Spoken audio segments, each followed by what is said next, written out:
Hello, folks. Welcome to Nateland. It's always kind of funny. Big shout out today, Helix Sleep. Take their 2-minute sleep quiz, and they will match you to a mattress that will give you the best sleep of your life. Find your perfect mattress at helixsleep.com/Nate.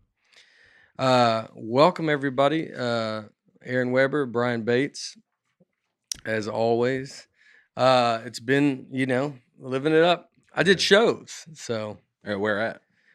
just 2 private shows, Yeah. corporate shows. Yeah, private people can't even talk about it. How'd it was go? Paul Allen's cruise ship. No, I'm just kidding. They were both good. One was one was in Oklahoma City, and so it was like Zoom, and they'd be like, I thought there was going to be people there, and they had just like 15 people there. On Zoom? No, like 1,300 on Zoom. Oh, So I did a show to 15 people, 1,300 watching, and it was tough. It's just they had masks on, it's just not super easy. yeah. And the other one was at high school, Liberty Christian High School, and then it's where Jason Witten is coaching. They made me these cookies. We're gonna post it on Instagram. I'll post it on my Instagram. They made cookies with all my jokes. This lady there, very nice, and she makes these cookies. I mean, they're unreal, dude. Like it's like the expired medicine, the Cape Fear Serpentarium, and like just all perfectly That's awesome. laid out. It was very cool. Did you get to meet Jason Witten? No, I saw him. I mean, you see him. He's enormous. Yeah. I saw him in the crowd, but I only talked to like the people that were running it, Yeah. so they were raising money for them. But yeah, it would have been fun. Should have. I want to go back and visit the school, like look at it actually, when you can go see it. This was like an enormous, these high schools are, Yeah. some of these high schools are just, you're getting like colleges. Palaces, yeah. Yeah. I mean, it's so crazy just to know the high school that you grew up going, I mean, I went to Donaldson Christian Academy, but we're more of a blue collar private school kind of. And there's a lot of schools in Nashville. I mean, there's a school here called Innsworth in Nashville. I mean, it is a college campus. I did a show there once, 9:30 in the morning, in their auditorium. One of the best shows I've ever done in my life. Really? For the students? I was like, all right, I'll just do it. And I was doing like 20 minutes. Yeah. And I do someone there. And so I was like, yeah, I'll do like 20 minutes. So I just went in and did it. And it was in their auditorium. And I just low expectations, 9:30 in the morning. Like, it's high school kids. Who knows if they're all too cool to even be in there. Yeah. And dude, I mean, you could have taped a special. Oh, that's awesome. They laughed so hard. The theater was set up so good. Dark audience, like the lights all off, lights on me. Like, the way you like it set up in a proper theater. And I mean, I was like, good night. There's nothing better than murdering before 10 a.m. Like to already be like, you got to murder. That's so early. I think you called me and I was waking up and you're like, Yeah. I've already done a show and killed. Yeah. Yeah, what have you been doing, Brian? Yeah, what are you doing? I already murdered today. I used to always think that it was like the idea of like already, it always felt so weird. You get one in and you do good. Yeah. Like we used to do noon shows in New York sometimes at comedy clubs. And I would always think like, I already did a show. It's 1 p.m. and I've done it. I've already worked. It feels so weird, but it was, to already be done. But yeah. So it was good. All right. As always, we'll start with some of you guys' comments. You guys know where to leave them. Everybody's figured it out. I don't know if I even know where to leave them. And I got a few I'd like to write. We need a suggestion box in here. Brian and Karen Dougal. It's like Doug with an A-L. Yeah, Dougal? Dougal or Dougal? I would have said Dougal. That would have been my first guess. Yeah, Dougal that's more common. Hello, Brian, Aaron, and Niblet. Not to brag, but we are pretty phenomenal parents because we've spent years teaching our kids the importance of good comedy. We couldn't be prouder. I said we shouldn't be. We shouldn't be this proud, but we are. We couldn't be prouder of our 15-year-old Maddie when she ran downstairs to tell us that she found your podcast. We have not been disappointed. Keep the laughs coming. Thank you. That's very nice. Cool. Yeah. She's in. She gave you Thank you, Matt. the nickname. I was going to say, you used our real names and gave you a nickname. Brian, Aaron, and Niblett. I didn't even pick it up. Maybe because they already knew I would mess up their name, so they go, let's take a shot at him. And then that's very cool. Thank you, Maddie. Thanks, Maddie. Yeah. You know, your parents shouldn't be that proud. They shouldn't be that proud, but they are. Jeff Wyatt. Really great episode and very rewatchable. Never heard of Adam Ray, but his storytelling, I haven't either, but his storytelling was so natural and funny. He was great at effortlessly pulling out the right word to describe events. I can't mess up the word when they're describing the word. You know, like I mess up. He was great at effortlessly and the pulling out the right word to how easy. Yeah, that's where it's bad. Is I mess up in the description, like they're using the sentence to say, yeah, like he's really good at it. Brian and Aaron played it just right, just nice and natural, and allowing the guests to shine without feeling the need to contribute or compete. Sometimes being an appreciative audience for the storyteller just makes the whole event more fun for everyone. Very enjoyable. Yeah, that's true. I mean, I know. I think people have said like that y'all don't talk much with the guests, but it's it's like I've known a lot of the guests that we're going to have. I want to know them forever, and so I'm going to be. I get to see some of my old friends, and it's 4 people talking. I mean, it can't be so much. So it's like you got to try to do a balance. Yeah, I mean, people are listening. I know when you listen to stuff on the radio or you listen to, if there's a million people talking, you're like, I don't know what's going on. Yeah. And we want the guests I'm bringing in guests, that are really good. Yeah. If they're good guests, let them talk. Yeah. Right. They're going to be fun. Let's enjoy them. You hear enough of this nonsense we say, like, trying to give you guys a break. You know what I mean? Go check out Aaron if you want more Aaron and Brian. He won't have me on there. Oh, man. I tried. Aaron. Just book him on. Okay, I'll book you for an episode. It's not that hard. Better step it up, though. It's happening right here. Casey Steiger. I still think that's my favorite thing ever. Is that you started another podcast that airs during this podcast. It just did a bit of, hey, folks, we're here at Aaron Land. Yeah. Aaron. Casey Steiger. Thursday. My family and I live in. Why does it say Thursday? Well, because 2 emails. Oh, 2 emails. Okay. So this was Thursday. My family and I live in Gig Harbor, Washington. Our middle school son is currently taking Washington State history, and we made him watch the podcast to learn some interesting facts about our state. In fact, he based his Washington State history paper on last week's episode.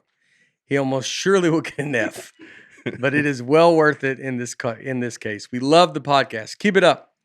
Friday, little update, he got an A. Turns out his teacher is one of the folks, and she loved it. Keep doing God's work, gentlemen. Unbelievable. Yeah, that's amazing. That's amazing. Did she go, you only got an A because I listened to that podcast? Because this paper is terrible. But I am a fan of the podcast. That is awesome. I love that. Yeah. Robert Hart, Adam, I'm in the new show about The Rock. I can't really say who I'm playing yet, though. Nate, 15 minutes earlier, our guest today is Adam Ray. He plays Vince McMahon on Young Rock. That was because we recorded it 2 weeks early. With Adam, we recorded that early, so that's why and he couldn't say it at that time, which we should have just said. This is not going to come out until later. I didn't think about that. Nicholas Butcher. Nicholas's Butcher. Nicole's Butcher. Nicole's Butcher. Oh yeah, Nicole's. Oh yeah, because the A's there now. Yeah. Nicole's Butcher. Obviously, in Aaron's friendship class, they didn't teach him not to get into verbal arguments about third eye blind. You're right. Thoreau didn't write about that, Yeah. It's one of those moments where you think it's going to come across as very playful, like, oh, and then I watched it back and I was like, man, I really went at him. Yeah. I was like, hey, dude, don't talk about third eye blind. Yeah. Not on this show. Okay? Not on, a lot of people commented. Yeah, you want to talk about that on the Rock show? You go ahead and do that. This is Nateland / Aaron Land. If you and Dwayne Johnson want to give third eye blind a good ribbon, then that's to each its own. Right. But you come to Nateland, Aaron Land. Yeah. Aaron Land is mainly about third eye blind. That's part of that's our identity. Yeah. Third eye blind rules. Yeah, I mean, everybody's fine with it. Star Rose, when they are all talking about 90s music and you see Bathroom Toilet is just sitting there, just sitting there nodding and smiling like he can relate. But we all know he probably has no idea who OMC, Sugar Ray, or Third Eye Blind even is because he's from an older generation. All love. Just thought it was just cute because I know we've all been in that situation with a group of friends and they all have an inside joke and you feel out, so you just go with it like, oh yeah, I remember that too. I love the inside joke is just mainstream music of the 90s. That's all those guys, right? Third Eye Blind, Sugar Ray. I know, I don't know them well. But. Yeah, you didn't listen to them in school. What did you guys listen to? Ray Charles early. What was your graduating high school? I graduated high school in 1990. The Titanic song. 1990. Was that the? That's what y'all played the music, the Titanic song at the end. The number one song in 1990 was "Nothing Compares to You" by Sinead O'Connor. Sinead O'Connor. Yeah. Wow. Never even heard of that. And y'all danced? Seriously? I've heard of her. She's the guy that ripped up the Pope, right? Yeah. That's all I know her from. Would y'all dance with the gym floor open and be a pool underneath? Was that your high school? Like in It's a Wonderful Life? Yeah. Was it A Wonderful Life? Did you watch it in color for the first time? Because I was there. Because you were there. I was like, what? I don't know. I could have went either way with that joke. I know 80s music very well, but "Vision of Love" by Mariah Carey. You know that song? I'm sure if I heard That it. was the number 2 song of your graduate. I haven't heard any of these. Our big song was can't remember it. What was your year? Freshman. We were merely freshmen. Oh, Verve Pipe. Verve Pipe. That's a great song. That was my senior year in high school. I don't know if we played it, but that was the big song that year. And so every time I hear that song, I think of my good buddies going to Jeff Moffat's house. Country. I got into country music early 90s. That's when it just blew up. Oh, Garth Brooks. Yeah. Clint Black, all those guys. So that was huge. Did country music kind of become super mainstream in the 90s in a way that it wasn't before? It was like the one time it was yeah. kind of accepted. Yeah. Yeah. It's Garth Brooks. Yeah, he was the Yeah. biggest artist in the Right. world. And now it's accepted. Now it's pop. It's kind of poppy, A lot of Taylor Swift. Yeah. Dan and Shay. Where have Shay and Shay's music's terrible. I listen to Shay stuff all the time. I listen to it before my shows. Tequila. Matthew Cunningham. As a fellow member of the 2014 graduating class from Notre Dame, here are a few of my favorite classes: sports and television, introduction to coaching, crime and film, and television, and intro to jazz music. This sounds like Jeopardy, like categories. My favorite class, however, was an independent studies class that a friend and I made up to get credit for studying the game day environment at college football games. We traveled on the school's dime to Ohio State, Oregon, and Alabama to watch football games and report on the atmosphere in the stadium. Not sure if Aaron remembers, but the project helped get recorded music played in Notre Dame Stadium for the first time. Yeah. So that was actually, they made that up, but it actually was. That was a big moment. I remember that game. I remember it was the first night game in a long time. And they played Shipping Up to Boston by Dropkick Murphys. Yeah. And I didn't know it was coming. Yeah. And, they'd never played music over the speakers. And it came, I just went crazy. They just never allowed it? It was like an old school thing? There's a contingent of Notre Dame people that are purists where they're Yeah. like, we don't want a Jumbotron. Yeah. We want real grass. We only want the band to play. Yeah. And it was like that at my first 2 or 3 years Yeah. at Notre Dame. And then they started playing music and we just went nuts, dude. It was so Wow. cool. So But- thank you, Matthew, if you helped get Yeah. that done. You would have nailed all these classes Yeah. at Notre Dame. Yeah. Intro to jazz music. would have been- Maybe, I don't know maybe about not that that one, one. but but the rest. beginning, introduction to coaching, sports and television, crime and film, and television. Yeah. And then going to Well, I didn't tour? know if you got into college, you go back to just being dumb. Like I didn't know that. I thought college was like you go like you got to go like dissect a body or something like that. I didn't know y'all were just taking friendship classes and sports and television. Like I didn't like that's insane to me. That I should have went to college. Yeah. I might go. Willie P. 1380. The amount of resentment Nate feels towards colleges is next level. If Bartleby, Aaron, and Nate can find a way to do an online class together and film it, that could turn into comedy gold. It's gold, Jerry. Yeah. I wonder, I've debated going to take college classes, just even for the material, like Yeah. just to go do something. Mhm. Like if I took some, I don't want to do online though. I want to go. Yeah. Like just go take some classes and be like, I got class tonight, and then just see if I get something out Go of take it. like a seminar class Yeah. where it's like a smaller group and it's more discussion based. Those Yeah. would be hilarious for you. I to thought go to. about it with I would love that. Yeah. Yeah. Oh yeah. What do you do? Because So you can I talk? had You don't have to have a book or anything. you'd have a book.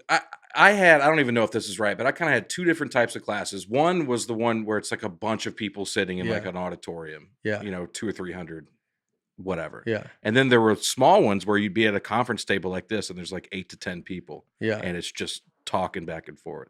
Those are the ones I'd love to see. Go to one of those, Maybe we got an adjunct professor listening to this, and they can throw me in because they don't have a real job, so they just bring someone along. I think it'd be like Michael Scott at business school. Yeah. Going there throwing candy bars at people. Yeah. Whatchamacallit? Make $1 million Payday. Yeah. to make 100 grand, and he just launches Satisfied. Satisfied. Snickers, Yeah, satisfied. It's our I favorite episode. had a speech class in college where I was the only student. Really? It started off like 4 of us, and they just dropped out. And the last few weeks it was just me and the professor. What'd you do? I'll be honest with you, that makes sense. In what way? I don't know. I'm not like surprised. I don't even have a ton of questions after it. I just go, okay, yeah. You would be a part of a class that everybody left, and then you don't leave, and the teacher wants to just be like, let's just go, just quit, dude. The other people quit, and you think, well, just It's go not a some show that one-on-one they'll time. cancel. I mean, I got an A for it. I mean, I would hope. We're just sticking it out. Did you go? Did every day? Did you walk in and go, where is everybody? And then you're like, all right, I'm just kidding. Let's get after it. The same jokes, Brian, professor. Would you sit at different chairs? I just remember we sat across from each other. Yeah. Did you do speeches just to him? I think so. Yeah. Wow. So About what? What is the speech class? what is a speech? So that's class? what made you Yeah. thrive in comedy. You're like, I'm pretty used to talking to one person. So This is my demo. yeah.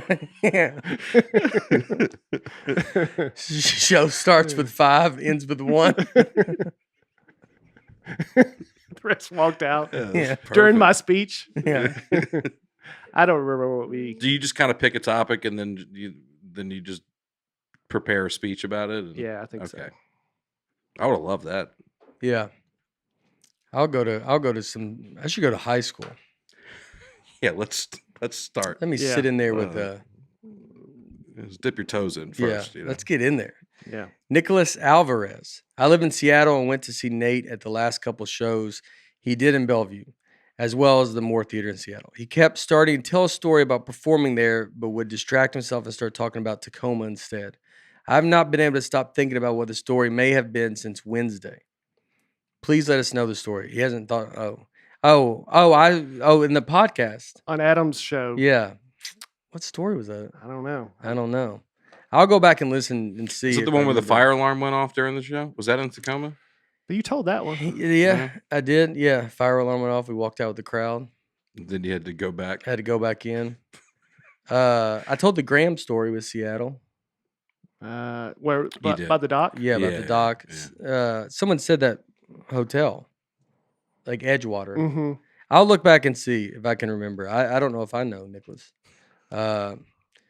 Sorry, it's just a real letdown. This gets like depressing. Everybody's like, oh, God. All right. Mason Gudenson. I like that. Mason Gudenson. I love how Nate says, I believe in everything because it's fun to believe, and his most often used phrase is unbelievable. Well, that's unbelievable. Yeah. Is that one of the Gutenson quintuplets? I think that's the one who emailed us, right? Oh, it? yeah. It's one of Oh. the quintuplets. The brothers? One of the brothers, yeah. What do you call them? Brothers. Oh, that's fun. Brian, and we got 4 because you get a built-in at least 4 people What do you mean? with the brothers. Oh, right. You get one, you get the other ones. Audience. We only do we Twins, we don't have time for. I use those guys in my speech class. I was gonna say, get the I family mean, in there. yeah. Bruh, they would have thrown stuff at you. I would have switched seats in the class. Like you should have went in and always just been kind of like, I'm gonna try it over here. Mix it up. Yeah. Brian Nest Eater. He's a nest eater. He eats nest. Can you believe that? How would you say it? Oh, that is a tough one. Nice eater. Nice eater? I definitely wouldn't have said nest eater. Well, But- what if he eats nest? Well, then he spells nest wrong. N-E-I- Well, you can't be that obvious about it. Oh, right. You got to disguise it a little bit. Yeah. Family name. That's how he got it. Let's go nest eater. Is it the nest eater boys coming over? I'm pretty sure Nate just said jaguars. This could be the next penguin. Jaguars. I think it did. That's how I say it. I guess say it it's, that way too. It's Yeah. Jaguars. Jaguars. Jaguars. I'm not too scared of a jaguar, but a jaguar, I'm gonna turn around. A jaguar, I was like, bring it over. I'll fight it. If Aaron says it like that, then it must be right. Yeah. Yeah. I've always said the Jacksonville Jaguars. Yeah. Jaguars. Yeah. Yeah. Jaguars. Cody Bork. My neighbor Felix is Nate's version of Bob Sacramento. That's great. Felix will love that. That's awesome. For people who don't know, Bob Sacramento is Kramer's friend who we never saw, Yeah. but he always referenced. Yeah. And none of us have seen Felix. Yeah. Bob Sacramento. All right. So just read this last one. Yeah. All right. So, hello, folks. Andrew Sanders. Hello, folks. My mom and I were just discussing the fact that she used to be a secretary of a bowling league in Louisville, Kentucky in the late 80s and early 90s. Over the course of the conversation, she mentioned that a man named Bob Bargatze in her league bowled 3 strikes in a row and got so nervous before his next turn to bowl that he went into the bathroom and dropped dead of a heart attack. By chance, is this any relation to you? It is my granddad. It's my grandfather. Ugh. My dad's dad. Well, stick a I know. Yeah, Ugh. that's tough. He didn't have a heart attack because he was so nervous about bowling, right? I mean, I don't know. I mean, You've never heard the legend story? has grown. So my dad, my grandfather died in November 11th. My dad's birthday is the 12th. November 11th, 1984. I was 5, right?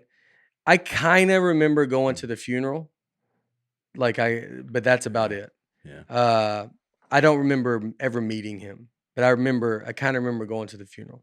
I don't know if I feel like maybe I heard that story. I don't know. I don't know if I did. I was so young that I don't know if I knew that story. That's crazy. I know my grandmother's in the Bowling Hall of Fame. Yeah, you've told us that. And so, I mean, they were big bowlers. Yeah. And so I do know that. And so they would have been there. That's crazy. Yeah. And that's the thing with the last name Bargatze is like if we do anything, everybody knows. The name is just so different Yeah. that everybody remembers, and you get a lot of that. That's crazy. Yeah. Yeah. We talked to my mom and dad, and yeah, it's true. Grandfather Bob. Wow. That is great. What a small world. Yeah. Yep. A little bit smaller now that he's not here. But did they say? Thanks for bringing that up. But they said that he bowled 3 strikes in a row, and then Yeah. That and then happened? yeah. I mean, I think he's smoking, drinking. Yeah. Wasn't. wasn't the nerves itself. Yeah, it wasn't Peter Weber. Yeah. Not skinny. Yeah, we were. Who do you think I am? I am. Yeah. Who do you think you are? Who do you think I you am. are? Who do you think you are? Yeah. Wow. That's interesting. I mean, yeah. Maybe should have opened with that one. I don't know if it's the best to close on. Let's keep these vibes rolling. Yeah. We'll do one extra just to. Let's see.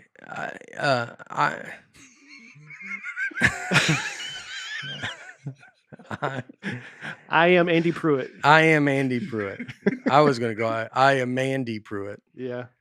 I took a class about the history of heavy metal music that counted as my math credit my freshman year of college. I'm telling you, dude, that's insane. I think college is, you guys, something's up. Can I tell you another funny one? Yeah. My sister told me she took a class her freshman year at Notre Dame called The Magic of Numbers. Yeah. I mean, come on, man. That's like, dude, colleges are a joke. They are a joke. And they want to, everybody wants their student debt taken away. Now, you know what? Pay it, because y'all were doing nothing in there. Why do I didn't go to college. Why I got to pay for your dumb debt so you can take friendship class? What is that? What is it? You think you're better than me, Aaron? Is that what every class should be called? We're better than everybody, because y'all are just making stuff up. Yeah. This is nonsense. What is the magic of numbers? It was like a math class. It was a math class. I don't know what it was. I should look it up. Yeah. I think my daughter takes that class as well. You come from a magic family. I know, but you pay $80,000 a year to go learn magic, the magic of numbers. I mean, now they got a new math. So now it doesn't even matter. Yeah. It's a first year math seminar. Sorry. Oh, first year math seminar? It gives students a panoramic view of mathematics by considering a variety of topics displaying its enormous power and beauty. I mean, dude. I mean, like, that could not have been a better description. I just don't. What are you learning there? What do you get out of college? I'll tell you this: the topical course is rich in content and context. But like, what do you like if you go to college? What are you getting? Like that you get to say I went to Notre Dame, like, and everybody's like, ooh, and then you go get a job. Like, I don't understand. Depends on what you study. I think I had friends that were like science majors or engineering majors. Yeah. They learn practical things, right? The main benefit for me, I was a philosophy/marketing major, is the diploma saying that I have. Like, did you learn marketing stuff? I did. I don't know. I can't think of anything. I mean, I would think you would learn it more on the fly. But it's like, unless you're a doctor, you're like doing something that's really going to happen. I just don't, it just doesn't make sense. That's a hearing something. I know these are not all the classes. That there's other classes, right? But this is unreal, dude. Like, this is not. That's insane. How you don't have friends? You take a friendship class.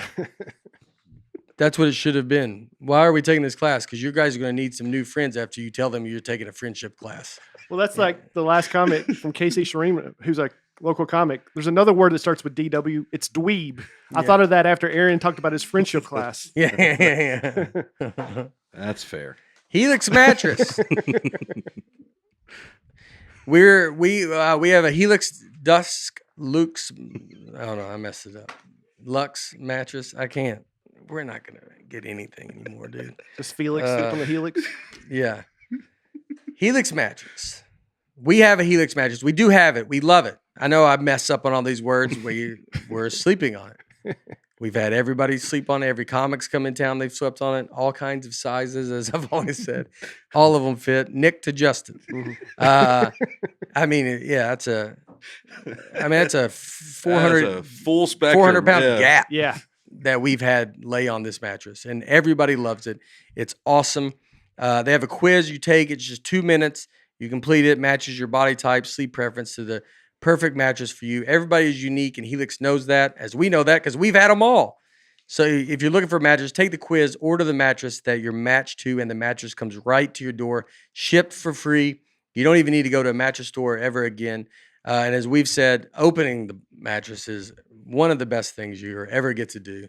It's a lot of fun. Just go to helixsleep.com/Nate, take the 2-minute sleep quiz, and they'll match you with that mattress. They have a 10-year warranty, and you get to try it out for 100 nights risk-free.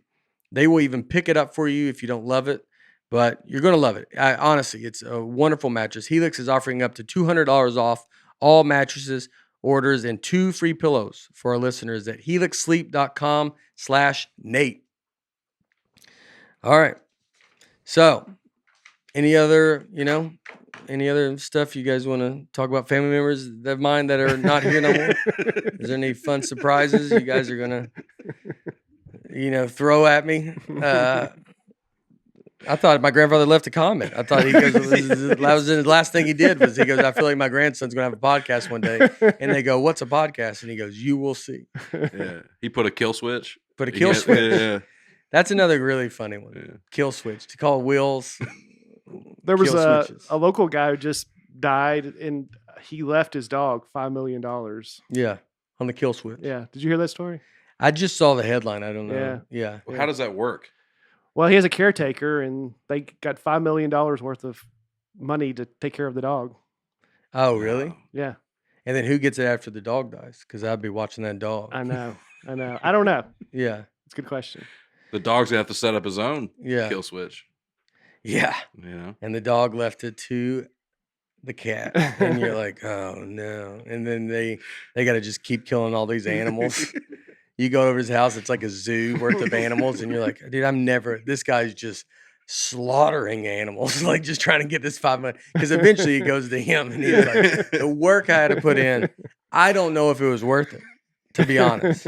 I mean, I have just, you see, go to the front yard, it's just all humps and like.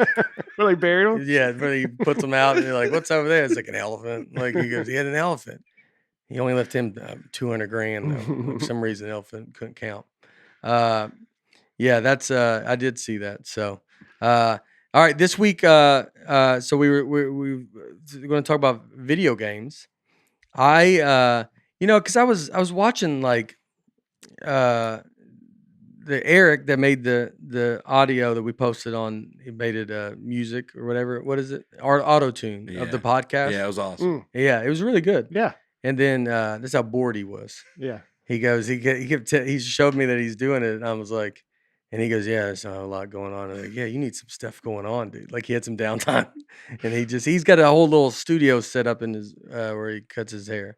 But Eric, it was great. It was very funny, and but Eric was watching Call of Duty live stream of video games.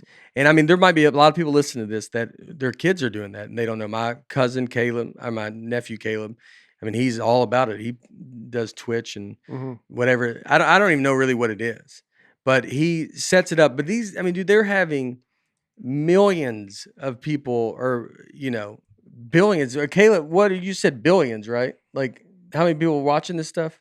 I mean, at a time, yeah, you're looking at billions, but dude, it's crazy. Yeah. Crazy. Sorry, I didn't mean to interrupt y'all's podcast. Yeah, that's Aaron's guest. Yeah. Yeah. Welcome to Aaronland, Nate. Yeah. Wow. We got a special guest right now. Nate Bargatze on the line. How you doing? Welcome to Aaronland. Yeah, I mean, it's just the world of video games. Because, I mean, it was nothing. Video games were nothing. I remember, do you remember your first video game? I think we had an Atari. And then I got Sega was the first, like, one I remember getting after that. I mean, I'm pretty sure we had an Atari. And an N64. Yeah, that was your first. Yeah. That's crazy. That was a big deal when that came out. Yeah. Huh? What did you do, guys? Throw a tennis ball against the wall? We had, that was actually the first video game. Yeah. It's called Tennis for Two. Yeah.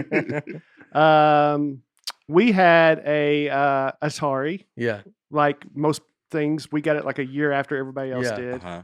To the point where I remember we went back to school after Christmas break, and our teacher made us go around the room and tell everybody, like, what'd you get for Christmas? And I was embarrassed to tell it because everybody else got it last Christmas. Uh-huh. Oh, yeah. And I like said it under my breath, like the last thing, because I didn't want people to know that I got Atari. Yeah. Because everybody else got it late. Got it very late. Yeah. And that's, I mean, besides that, I didn't play video games. My freshman year in college, my roommate had Tecmo Bowl. Yeah. Tecmo Super Bowl. Oh, yeah. And I remember if you had Bo Jackson, you could pretty much be unstoppable. Yeah. Unstoppable. You could run back and forth. Yeah. You would just run. Yeah. You would run it. I mean, you would go to the goal line and then turn around and run back. And then keep just You're doing just that much faster than everybody. Yeah, And was it? shiftier. Yeah, was it Bo Jackson or it was? Or I don't know, if it was like a code or something. Maybe it was just if you used Bo Jackson. I think he was just Yeah. He was just, and so you could just go back and forth. And I Uh-huh. mean, but you could go all the way to the end zone, come back to the end zone. I mean, you could run around the entire length of the game and just never score because they could never catch you. You would just be, yeah. if you got tackled, you were a loser. Like Yeah. you just end up doing something that you walk yourself into it. Was there a stigma for people that were really into video games when you guys were in high school and stuff? Or was it considered like a thing that nerdier people do? Was there any of that, or was it kind of everybody was playing them? Well, I grew up, as I did for my research, in the golden age of arcade video games. Okay. From like late 70s to early 80s. Yeah. And that's when all the big arcades just blew up. And I remember like even grocery stores, they all had like Miss Pac-Man or something like that, like when you walk in. And I remember going with my mom and she'd be shopping. I just want to stay. If she'd give me a quarter, I'd play it. Even if I didn't have a quarter, I would just watch someone else play. Yeah. And that was just a normal thing. Just watch people you don't know play it. And it was just, that was Twitch back then. Him looking back at some guy leaning looking over a back guy's at shoulder. you like, what are you worried about, man? You're going to turn. And he's like, I'm just enjoying watching you play. And he just, I remember you could go to Walmart and they would have like, Street Fighter and all those video games in the main engines. They even have that anymore? Like in Walmarts or? Some Walmarts do. They have a little section over there. Yeah. I don't know if that's true. I've seen that before. Yeah. Yeah. They got a couple. It's not the main attraction. Yeah. But there's stuff going on. Yeah. I I didn't know that. You know the little room where they have like the layaway counter is one little room over there. If you wouldn't have started describing it, I might have believed you. Now I don't. The layaway counter. I'm not making this up. Does Walmart have layaway? Which Walmart are you talking about? Any of them, dude. No, dude. Yes, dude. Well, I don't think Walmart has layaway. I don't know. I've been to Walmart. Who had Kmart had layaway? Like a layaway thing. Walmart has layaway. Still? I mean, I'm pretty sure, man. I thought that was something when I grew up. Yeah. Yeah, I don't. I mean, maybe some like middle of nowhere Walmarts, but I don't think your mainstream Walmarts are the ones that are frequently traveled. I think you find it like a retro, like at a laundromat or something retro, like video games. Yeah. Tacoma Comedy Club, the green room has room has video games, and then add them there, put them in there, and then they have, and there's arcade bars. They have an arcade bar there. Yeah. And so like that's kind of there's one here in Nashville in Midtown. Yeah. Yeah, that's a cool spot. It's always weird that it's called Midtown. Kung Fu Hustle? Kung Fu, yeah. Oh, they did we call it Midtown growing up? No. Really? Yeah. Everything's downtown. Yeah. Everything's downtown. Or maybe West End. West End is Vandy. Yeah. Okay. Yeah. But then everything's Midtown is very confusing to me. Yeah. When someone says that, I'm like, I don't even consider that an area. Like that was not like growing up, you just didn't it was going to Vandy. It wasn't its own section. It was almost on the way to Vandy. And there was buildings there, but there's car dealerships. There just wasn't. It's very confusing to me if someone's like Midtown. I'm like, what? Yeah. Yeah, I remember going. So I remember we'd go to the Walmart and then we'd play video games there. I don't know. I thought it's something. I don't know. God, what was I going to say? All right. Was it about the Bellevue, Washington Comedy Club? No, it was, I was thinking about a video game, an old video game that would be the first one you play. Go ahead. All right. So according to the Entertainment Software Association, 3/4 of all U.S. households have at least one person who plays video games. And by the end of this year, it's projected that 2.7 billion people, about a third of the country, of the world, will play video games. It's wild. So I play PGA 2K1, a golf game. So I play that a lot. But that's a golf game. I love it. And Call of Duty, I was always like, I liked going through the campaign. I didn't like online stuff. So I think I'm too old for online stuff. I'm not a big fan. I don't want to talk to strangers. I don't want to talk to people I don't know. I don't want, the little bit I've done it, you just get yelled at by kids. The language in these things are crazy. Wild, dude. Yeah. I mean, wow. It's just a zoo that goes on in there. And so that was never fun to me. Like I wasn't introduced to video games in an online world. So it was a new thing I saw where I think people that now, my daughter plays Roblox, that's online. And so like they're just used to, which I think it all adds to like, it makes people not feel like people are humans. Yeah. Like you're just talking. I mean, the people that talk crazy on a thing, you're talking to another human, dude. Yeah. And it makes them like, it makes them like their interactions are not good with people. It's a little bit like social media. Yeah. I don't think it's, they always would say like all this violence was like not good. That they're blaming it on video games, and I always thought, I mean, there's probably a little bit of these video games. Like you can't, like they would always blame any kind of school shooting or something like that, and then they would make fun of it. Like, what, you go blame it on video games? So there shouldn't be video games. You're like, I mean, it's a kid that's 15 that's just playing for 9 hours, just shooting people in a game. Let's not just throw it off the table like it's an insane world. Like this person doesn't in virtual reality is going to end up getting where you're now.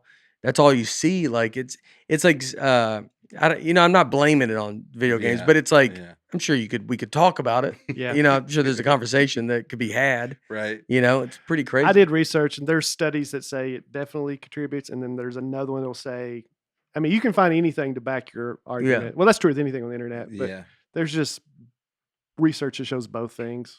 Yeah, I could see it being. I mean, it's I played Call of Duty. I liked campaign mode, and I would always do just the campaign, and that was it. I never did online. Halo was big.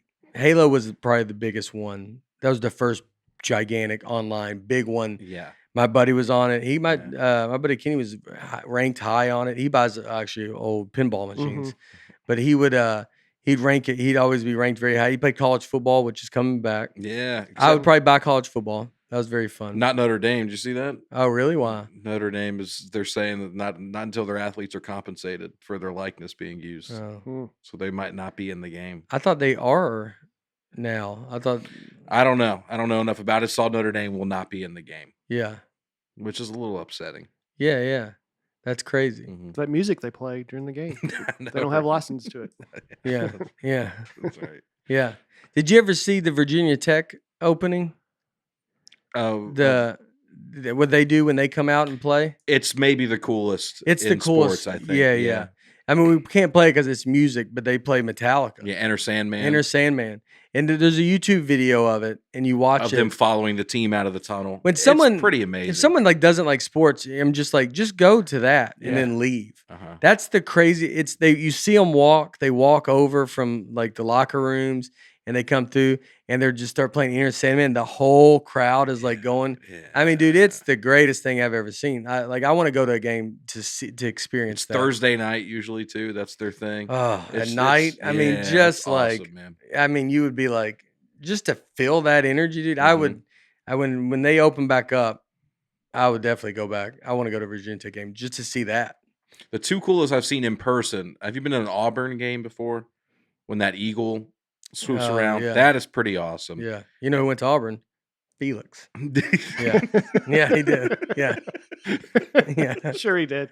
Yeah. The other one was Florida State when the Seminole comes out on the horse and takes a spear and sticks it in the 50-yard line. It's pretty amazing. Yeah. I was like, I hate Florida State. And I was there. I was like, this is pretty awesome. Yeah. Do they still do that? Rivals. Yeah, they do. It's one of the biggest rivals in America. Florida State Notre Dame. That's a Nick Novicki comment. He says we're on the bus. Florida State Notre Dame guys starts tonight, big rival, and I was like, I don't know if I don't think they're. I mean, they're two major teams, but I don't know if they're played like 3 times in 30 years. Yeah. And boys, getting after it. Notre Dame, La Tech. Noon Friday. You guys want to check it out? Noon on a Friday. Yeah. All right. Yeah. But all this stuff. So what's? Sorry. All right. So the very first video game, you've already kind of accused me of it, and you're right. Tennis for Two. That's what it was called. Like Pong. It's Pong before Pong, basically. This was 1958. 58? It was just some computer scientist guy that just created it. I mean, there were some before that. There was Birdie the Brain back in 1950. That was a tic-tac-toe where you played against Birdie. But just on the computer. Yeah, that was like at the Canadian. I mean, what is a computer? That's the size of a bus. There it is. There's Tennis for Two right there. Yeah. A nice ergonomic controller right there. Yeah. That was the first game created solely for entertainment purposes, not academic. They just made it for fun. The controller looks like a toaster. I mean. Yeah, it's very. Oh wow! Oh, okay. See, I mean, you can tell what's going on there. You can see it. You would definitely have to explain it. I don't know how you hit. It's like an It's like an etch. It does look like where it's like that's you're spinning that thing. Yeah. it's a 2-minute video on this. Oh, come on, like man, that's insane. This game's brutal, and you're like, how long is it? 2 minutes? You're like, yeah, just show me a picture of it, dude. Like, or maybe a boomerang. That's about all I can handle watching this. And then you see young Brian just over there, just watching. Yeah, he just over their shoulder, just over standing their there shoulder. waiting. So this is the first ever. This is like the first ever. Nobody's even thought of just the idea of a video game. This is like the first ever one, huh? I mean, that's what is widely considered. Space War came out right after it in 1962.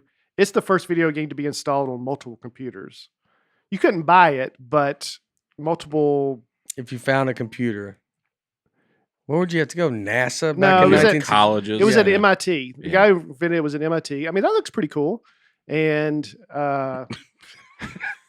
this is the game? Yeah.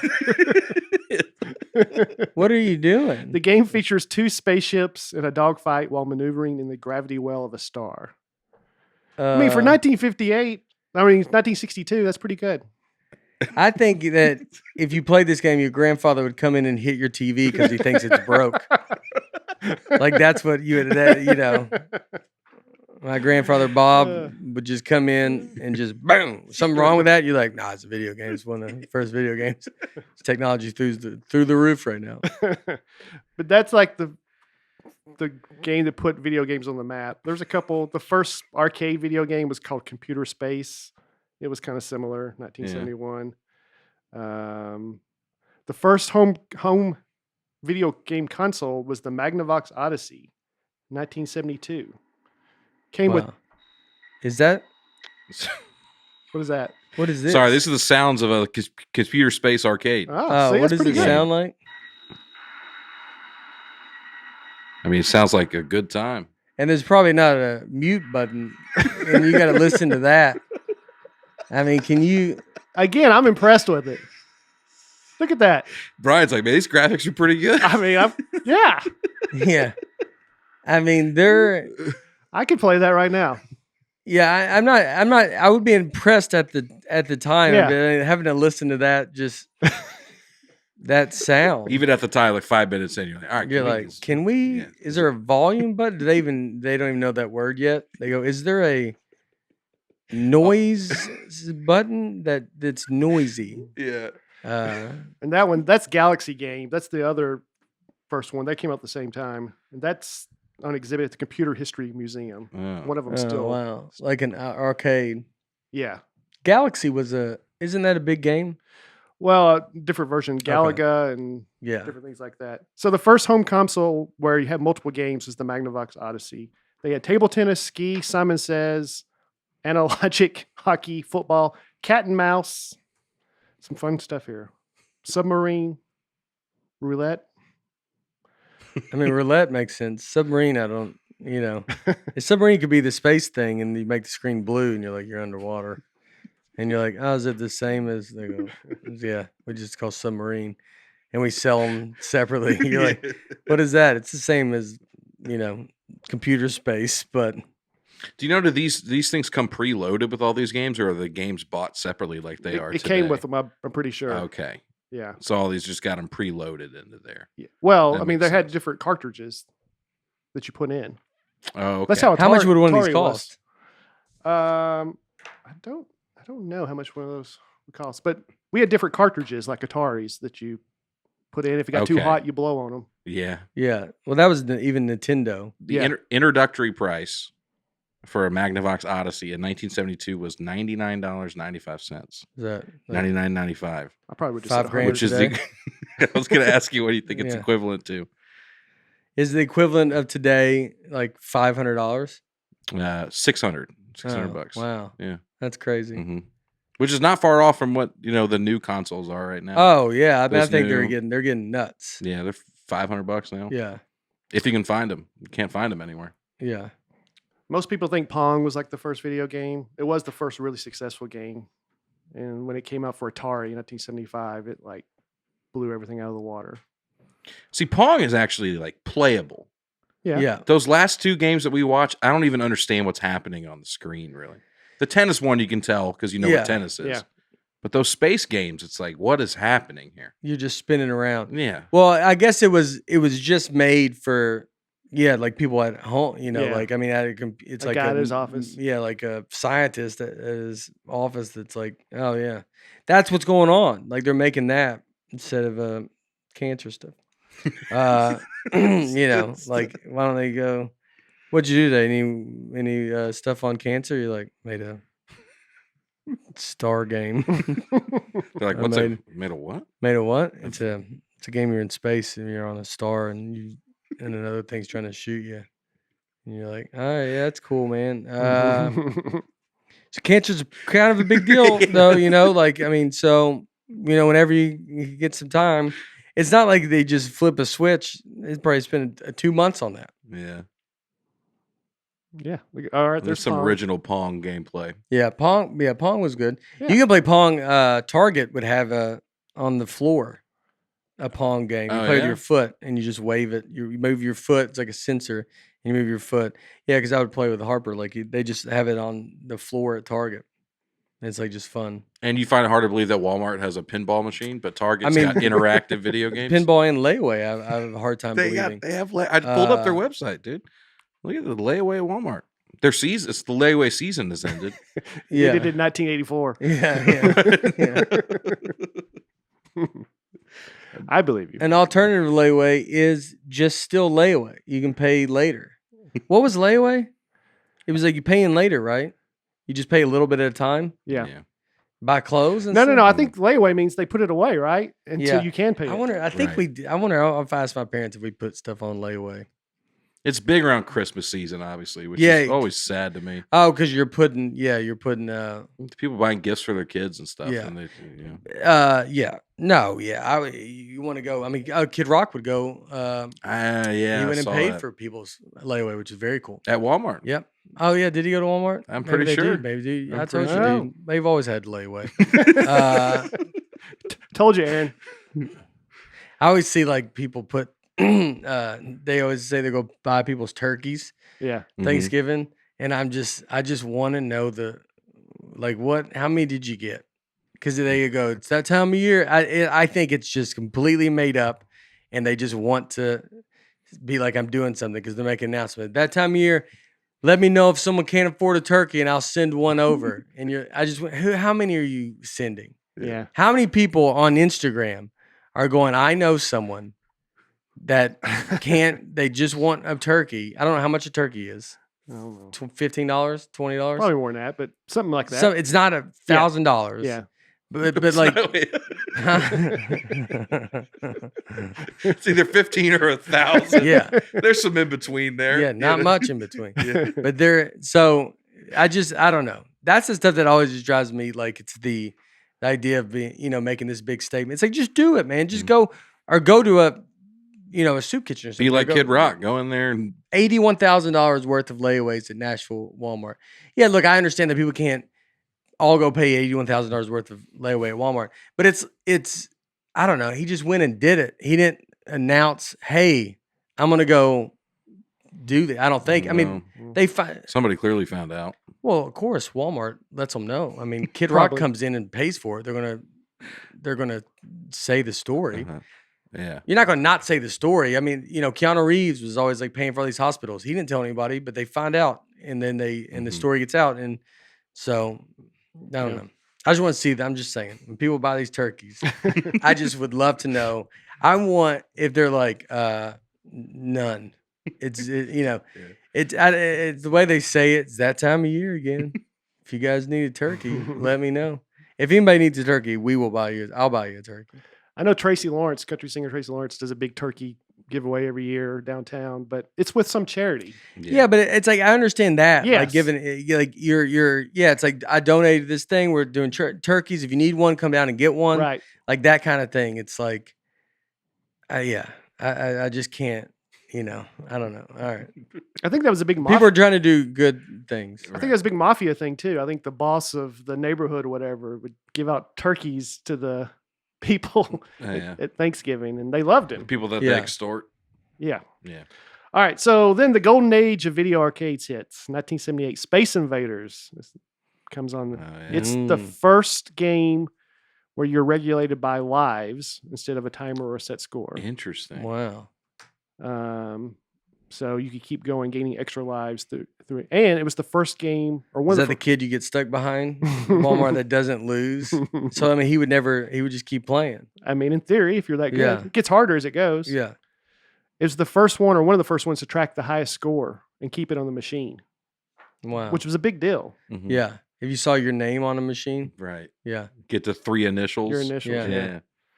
It was the first to include background music during the game played. It was a simple 4-note loop. Do you want to hear it? Do you have it? Do you want to hear it, Nate? I guess. Oh. It's a little better. That's music? Holly came in. I mean, Maybe there's more. Only Holly. Holly came in and was like, "What's up?" I mean, she came. I mean, like we were being invaded by space invaders, and there is it happening? It's happening. So Asteroids came a year later, 1979. 1980, Pac-Man. It was the first video game with power-ups. Oh. You know what that is, Nate? Mm. Where like if you eat one of the big pellets, you can get more power. Oh, okay, yeah. And the individual ghosts react to players' actions. Before it was just no matter what you did, who you're against will do the same thing, but the ghost would actually respond to you. Now it's like AI. First time there's like AI in the game. That's right. Centipede, Pac-Man, Donkey Kong, Frogger, Miss Pac-Man, all those came in like a 3-year period. Yeah. Pac-Man had a pattern. You could actually beat it if you learned the pattern, but Miss Pac-Man didn't because the ghosts were do semi-random. Like if you knew a whole where to go, you had to have it memorized. Isn't there's a documentary about Pac-Man, right? Or something, or Donkey Kong. Yeah, King of Kong. King of Kong. Yeah. He was like the best. Yeah. Yeah. Yeah. And then 1983, the crash came. Video game crash because there was too many being put out, low quality games. Nintendo came on the scene, 85. Wait, so the crash just... They were just putting out so many that people stopped buying them and lost interest in video games. So they had consoles, Atari? Mm-hmm. Like, so it was Atari. Mm-hmm. And then that was in Sega? Or no? Sega wasn't out yet. Yeah. Sega was out. Nintendo came in 85. Mm-hmm. It came out with Super Mario Brothers and Legend of Zelda. Yeah, I mean, Super Mario Brothers probably that would probably be most people's. Is that your first game? You're gonna think that like yeah, like yeah, it's I remember gonna I had cousins or friends that had a Super Nintendo. It was Not Super even- Mario Brothers was pretty wild. We had it. I mean, that would be blow into the thing and Mhm. have to. I mean, you have to put a pencil on top of the game to keep it down. Sometimes, Yeah. like the top would be a game would sit and you would just have a pencil on top of it. I mean, you really got to. That's the stuff that I wonder if like kids now are not going to know the weird kind of things you had to do to make something work. TVs, you had to do antennas. Mhm. You had to, if you ever had an antenna, or you had to like really mess with it a lot. I mean, it was like, you have a TV back then, it's like having a baby. Like you're just always like, you can't sit down. You gotta just always, it's going to something's going to happen. A cloud goes over. But then Nintendo and stuff, you would have to be, your parents didn't know how to do it. Like now, your PlayStation, if it's something buggy, it's like something's buggy with it. There's not I don't know if someone's fixing it, but Nintendo, I mean, it's like a car. Like you just had to like, just get it. I just play this game. Yeah. If I do it right, if I put something on top of it, it holds it down. Mm-hmm. And kids had to figure that stuff out. You just up in your room figuring it out. Yeah. Like I haven't played video games in 20-something years. And on your bus, we were playing like Call of Duty. Yeah. Oh, dude, Brian playing Call of Duty was so funny, dude. Yeah. I'm remembering it now. Well, Aaron was just laughing so hard and just destroying me. I'm like, dude, I've never played this. And he's like, I haven't either. Yeah. But you play video games so much that you have intuition, I think, about Right. certain I games. played games where the analog sticks control the person on the screen. But that was a new concept to you because you just hadn't played video games in a while. Yeah. So when I was a kid, I would play new games and I would know, like, and I'd get my parents to play with me and they couldn't figure stuff out. Yeah. And it'd be new to me too, but I just knew the concept. Yeah. Duck hunt. I do remember how fun it was to get your parents to play with you. Yeah. Like when they would play. Yeah. Duck hunt was big. Hunt was My big. parents would play duck hunt. But I remember thinking with video games that you you know, I always thought like, well, I'm never going to not play. Like I'm going to always, I'm going to always play. Like, and I think if I had a team, like for the Call of Duty online, if I could go on with like 4 guys and we talk and it's like, and I get the idea of it to get really good and you're a team and you're like, having a mission, and you get to talk to everybody and go over there, all this stuff. Yeah. So I understand like why I get why that's fun. It's very fun. It's very fun. Yeah. But I remember thinking like, I was like, well, I'll play video games for the rest of my life. And then you do just hit an age and you just kind of don't care. And I want to say it's maybe in your 30s. And then I'm kind of now back playing golf, but I just play my little golf. I like the golf game. I could go through some other. I could get in moods. I'll get in moods where I want to play a bunch of video games, and then I could not play it for 6 months. Yeah, we have it on the bus. I mean, the only reason it's on the bus, we have nothing to do but play this video game. But yeah, you don't. I don't know. It's funny. You do. You just hit an age that you just kind of. Some people do, and you just kind of. You just have to start allocating your time differently. Yeah. It's like you got a kid and a wife and a career and everything. Yeah. And some people do balance that, but you choose to balance it in other ways. I choose, yes. So, I mean, I do real golf. I mean, yeah. So, like, that's So, I mean, yes. If I was into video games, I would make it happen. Yeah. But my desire just went away. And I'm the greatest average American, so it's probably everybody. It's everybody's desire. I think when you get older, you don't want to. So, I played in high school, I played World of Warcraft very seriously. Yeah. I moved to Tennessee for that game. Scholarship. I got recruited. Yeah.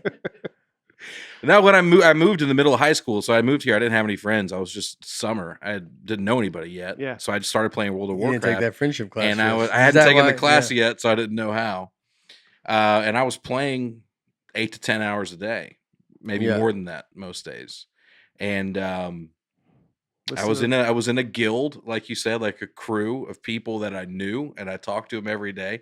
And one of the funniest things was there's a guy, there's a misconception that it's all kids playing these games, but it is a lot of like professional adults. And I remember we were about to do a raid, and this guy over the TeamSpeak we used to use or Vent, he said, "Guys, I gotta be right back real quick. My kid's gotta give me a birthday present real quick." And he leaves, and like 40 seconds later he comes back. He's all right, we're good. Yeah, I'm just imagining this dad being like, they're like, "Dad, we got a gift for you." He's like, all right, I'll be back real quick, and he leaves and got a birthday present from his kids. Oh my goodness, isn't that crazy? You so much. Yeah. And what were y'all were about to do a big thing? Yeah, we were about to raid Gruul's lair. Yeah, it was a big moment. But could y'all wait for him? I mean, could you pause? No, you can't pause in these big MMORPGs. They're called. They're just kind of in a world, so you can can't just like pause it, not walk in yet. Yeah, you can just like let's wait to start maybe, or we were. I don't remember what we were doing exactly, but I just remember a dad pausing to get a gift from his kid is so funny to me. The other thing came in '85 was Oregon Trail. Oh yeah, came in schools. We played Oregon Trail a lot. Yeah, everybody dies in Oregon Trail from dysentery. Yeah, it's like you'd play this game and just, your whole family's wiped out. Like you're just losing, it's kind of a brutal game. Like you're just everybody's gone. Have you ever seen Oregon Trail? We used to play Oregon Trail. Oh, really? Yeah. Y'all had it at school? I don't know if it was the original version that we were playing, but we played a version that looked like this, where it was mostly text-based. Yeah. I don't even think the one we used was color. So when did this come out? 85. Yeah, so this is you see in the special, one thing I talk about of my generation is I am called the Oregon Trail generation because I was born 79 and this was a big game for us. And you get to play it and go, it's crazy. And then everybody, people just.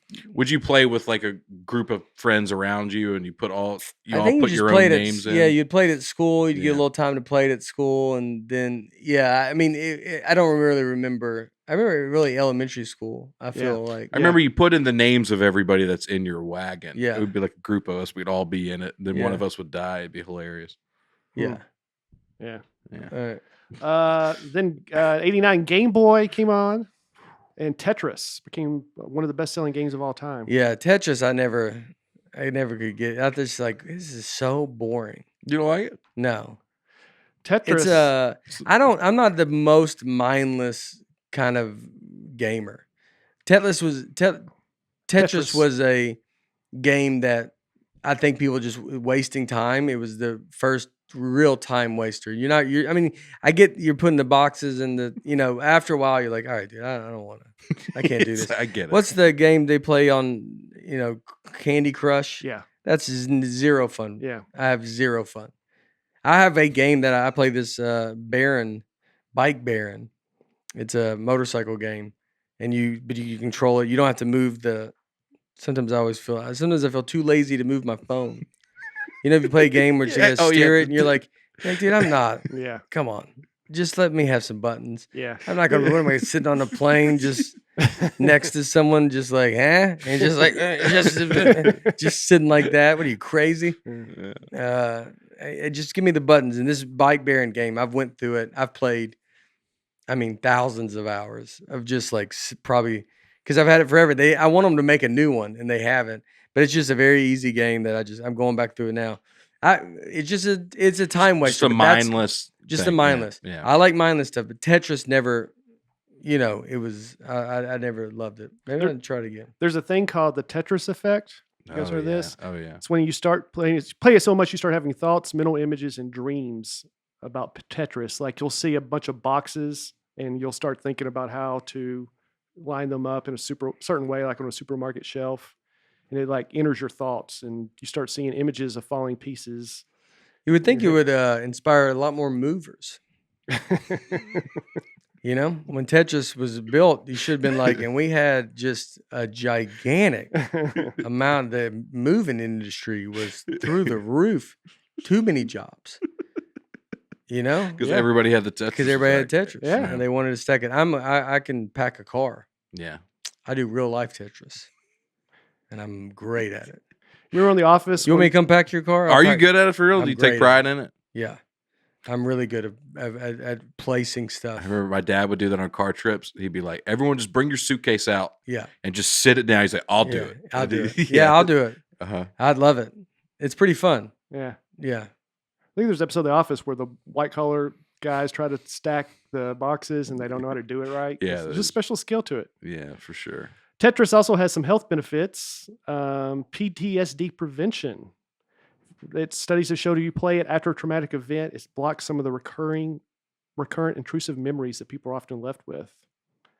And if you play 3 minutes of Tetris, it can reduce cravings from food, cigarettes, and alcohol. I can tell you for a fact that's not true. Yeah. I play Tetris a lot. And I eat it. And I eat when And I do everything you just said. Yeah. Well, Caleb sent me some of that, and he's on Aaron Land, so it's got to be true. There's also something called game transfer phenomena when people get really out of hand and they start seeing power bars over people's heads. Oh. That's when they've just lost it. Yeah, man, you're like become a homeless person at that point. I mean, you're just in the streets yelling. I mean, so the 90s, that's when the violent games came on. Street Fighter 2 came out in 91, Mortal Kombat 92. Yeah, so that's when I remember going to Walmart. The Walmart in Hermitage. Now it's a Hobby Lobby. Yeah. Old Hickory Boulevard, Lebanon Road. Mm-hmm. And they had Mortal Kombat. And that was definitely your parents didn't know what game you were playing. Yeah. Like and Mortal Kombat is now, I'd let my daughter play it with stuff that I see. No, I'm joking. But it was like Mortal Kombat was, Street Fighter was just a fighting game. Mortal Kombat, I mean, they had those extra kills. I never was like unreal. There was kids that were unbelievable at it. I never was like unreal at video games, but they could do everything. That's when the rating system came for video games because of that stuff, the Video Game Rating Council. So now they started giving things T for teens and for mature. And it's when movies started to come out. The mid-90s, there was a Street Fighter movie, Mortal Kombat, Super Mario Brothers. You say mature? You say mature? Is that how you say it? Mature? I say mature. Mature? Mature. Mature. Do I say mature? M for mature. That's what I say. M for mature. Sorry. I say mature. Yeah. That's you say mature. Mature? Is that what you say? He's very mature. I guess I do. Yeah. Oh my god. I think you would have said that if he hadn't said the right way first. No, mature. You totally mature. It's not a right or wrong. I said mature first. I said mature before he did. Yeah. That is a legitimate way to say it. It's just always interesting. Yeah. Like that. If you're sitting in the first class lobby of the Titanic, that's where they go, this wine's mature. Oh, wow. And then they drink with their... What? Yeah, that's what they were... say that about the wine? You don't know, dude. This is very mature wine. This was... Dude, you were down with the hobos at the bottom. They were talking about, this is old money up at the top. You know, they say mature, they drink their wine and go, this is mature wine. I played a video game, Space. Yeah, it's your second Titanic reference. I think I am on it. Yeah.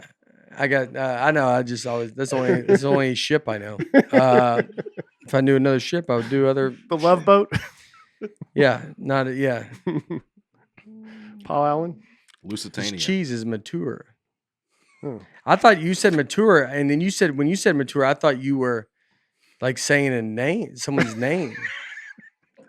You go. Didn't Mature used to play that? Did you say Mature? Like it was a video. Like yeah, like I used to play Mature. There's a chance I would have just went. Yeah, I played. I don't think. What was it? Like a Street Fighter like an off Street Fighter game or something. Mature. I'm too mature. I think I say mature. Yeah, mature. That's how I've always said it. I'm too mature for your age. Mature. If your kid's acting up, you go, stop being so immature. Immature. Immature? Is that how you say? How do you say? Like, I think about it now. He's overthinking it. Yeah. Stop being so immature. Immature. I think these kids gonna slap you in the face when you say that. Like, I think that would be a kid that would show zero respect for authority. And there's a chance his parents walk up and they go, "What happened?" And he goes, "He said immature." And then the parents smack him. And then you're like an oh man, Talladega Nights. You gonna let him talk to the elder like that? Yeah, I am. Just screaming at him. I love the way he's talking. I love the way he's talking right now. Immature. Immature. You're not saying it wrong. Immature. It is just I don't hear it very often. It's just like it's a longer walk to get into that word the way you say it. Like it's immature. Just feels like you keep going. Where are you gonna stop? Oh, yeah, okay. Yeah. Immature is like we're getting to the point. You know, it's the same syllables. No, it doesn't feel like it. Immature feels like a longer. Immature feels like I know you passed the house. There's 2 houses back. Anyway, I'm sorry. Yeah. All right, now we're in the mid-90s. Resident Evil. Oh yeah, hot game. Resident Evil was super scary. It was called Biohazard in Japan. Yeah. It was the first action game to receive the mature 17 plus rating. It was mature. Yeah. Sorry. Say it however you feel, man. Yeah. It's do whatever you want. It's your life, man. What about manure? I mean, you go mature manure, like manure, mature manure, manure. Yeah. The Resident Evil franchise sparked the revival of the zombie genre in pop culture. It was. I remember playing Resident Evil. I mean, it was scary. Like you played at night, and then it was like, I can't do this, dude. Like it's too much. Yeah. That's like. I mean, we got the PS4 VR, and we had the Batman game. First night I played it, it was 2 a.m. I'm up here. It's just dark. And I mean, I had to lift my goggles up a couple of times. Yeah. It's a lot, dude. From Batman? Yeah, I could show you because you're in the Arkham Asylum, aren't you? Yeah, like an insane asylum. You're in the insane asylum, and you just in your. I mean, I'm sure we're gonna talk about VR, right? I'll wait, but so you don't know where stuff is, and when you look around, you've put it on, right? It's the whole world is there, and so I'm up here alone in the dark. You know, it's 2 a.m. and it's just like, and I'm just afraid I'm gonna, pull down something and something's gonna jump out at me, and like and then some stuff does jump out at me. I mean, it's crazy. And they got other games where you're riding a railroad train and it's just like you're going through like a haunted house and like there's people running at you with stuff. I mean, it's wild, dude. It's crazy. All right, now we're to 2000. PlayStation 2 comes out. It becomes the best-selling game console of all time. Yeah. Do you have a PS2? I did. And was there a PlayStation? Yeah, there was a 1 too. The PS1. And PS1. And it was the first disc.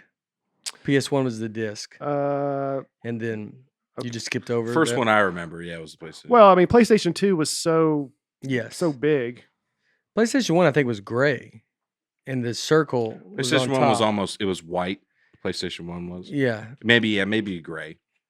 Yeah, I don't know why you gotta just go be different. I mean, why do you? I mean, you don't there's, need, you there's a gray one. I remember it being white. Look, I mean, what do you call that color?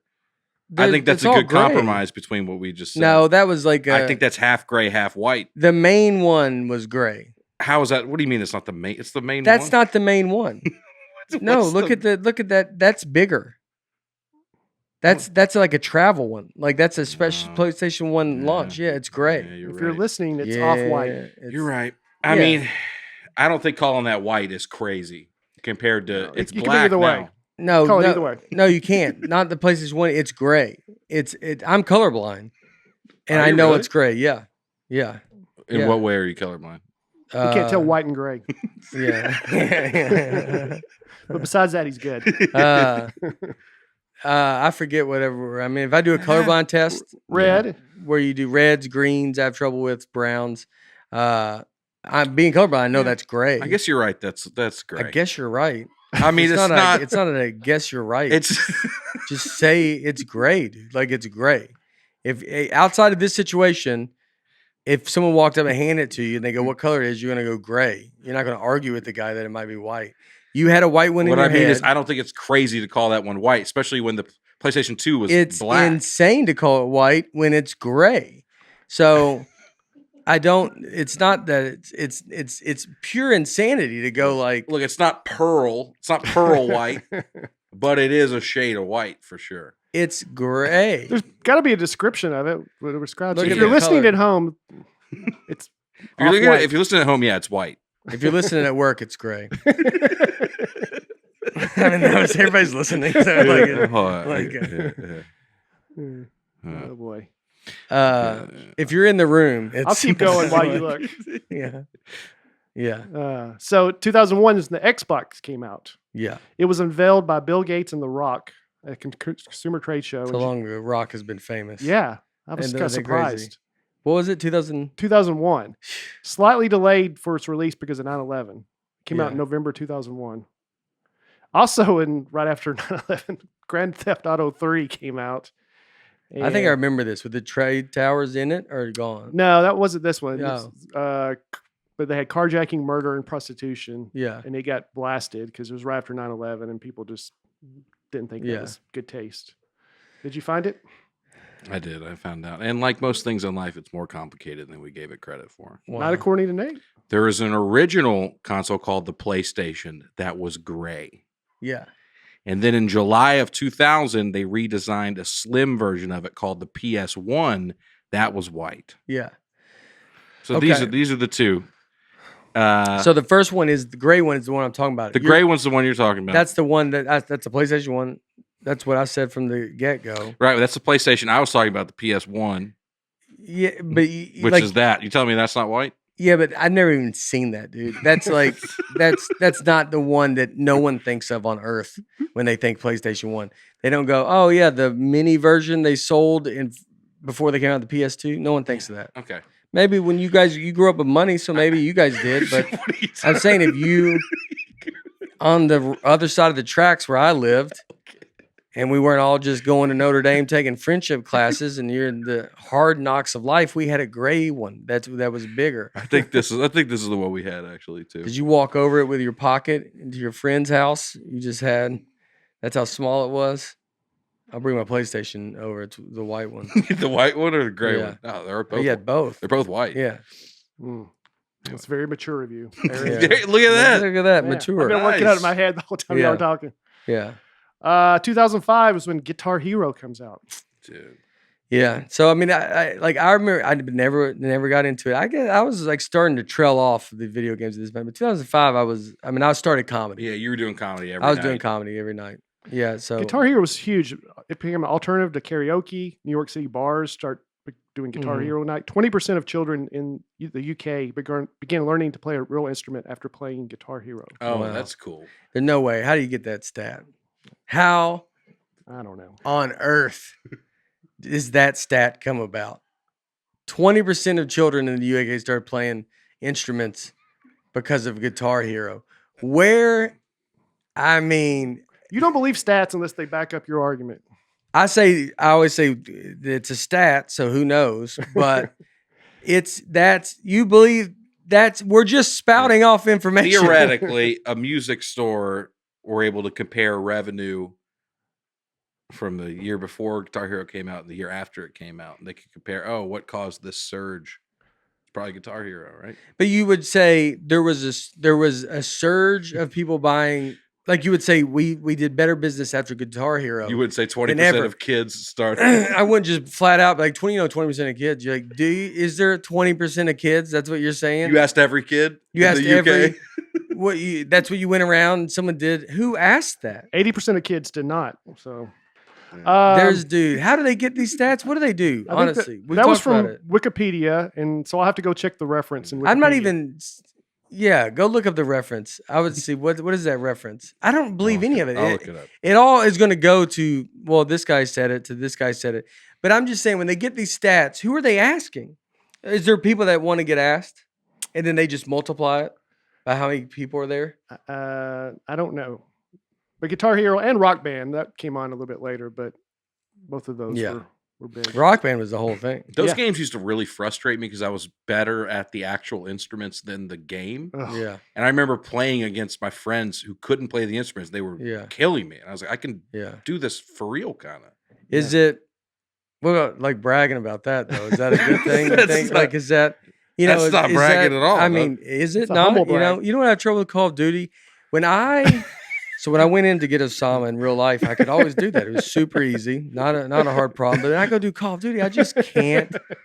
I have so much trouble, Would you tell your friends that? Maybe that's why you lost all your friends and had to go start over in a friendship class, because you would have to go, hey, you want to play Guitar Hero? You know what? I can do it in real life on the real things, but I have so hard with this make-believe video game that you guys are good at.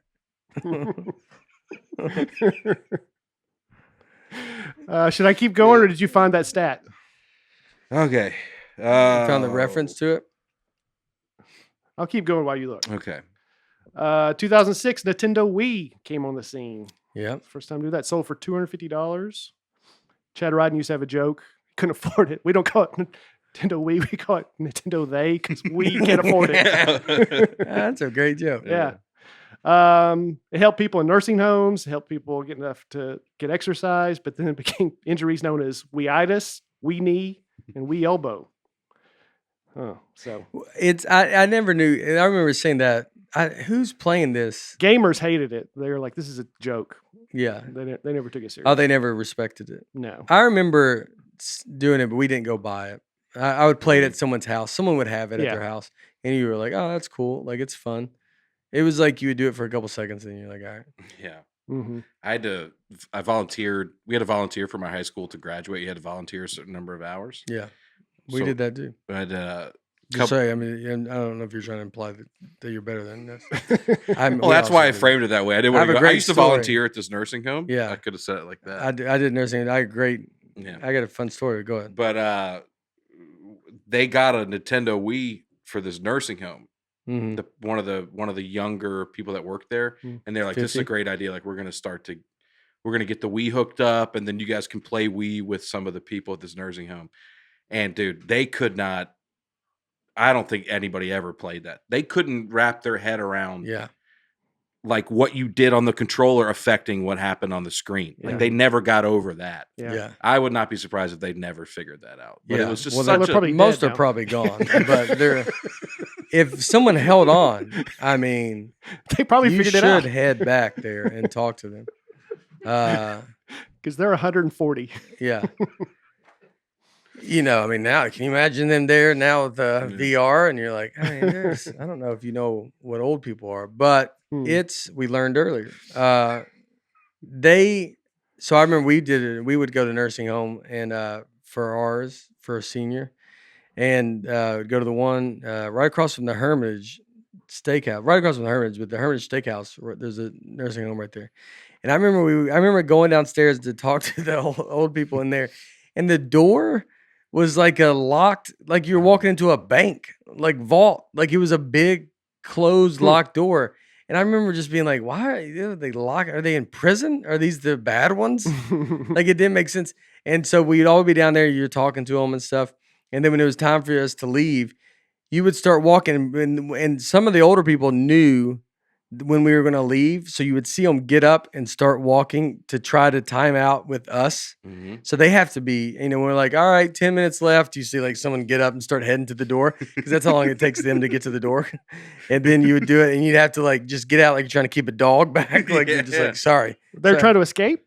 I'm trying to get out. They call them runners. Yeah. Yeah. They don't want to be in there. So it's not to keep you out; it's to keep them in. It's to keep them in. Because I think they would. Some of them don't want to be in there. It's kind of crazy. You hate it. Yeah, I'm the opposite. I think I would love an old person home, and I can't wait. I can't wait to go. I did this on stage. I might be trying it again, but I the idea of it of just going. You get to go hang out with people your age.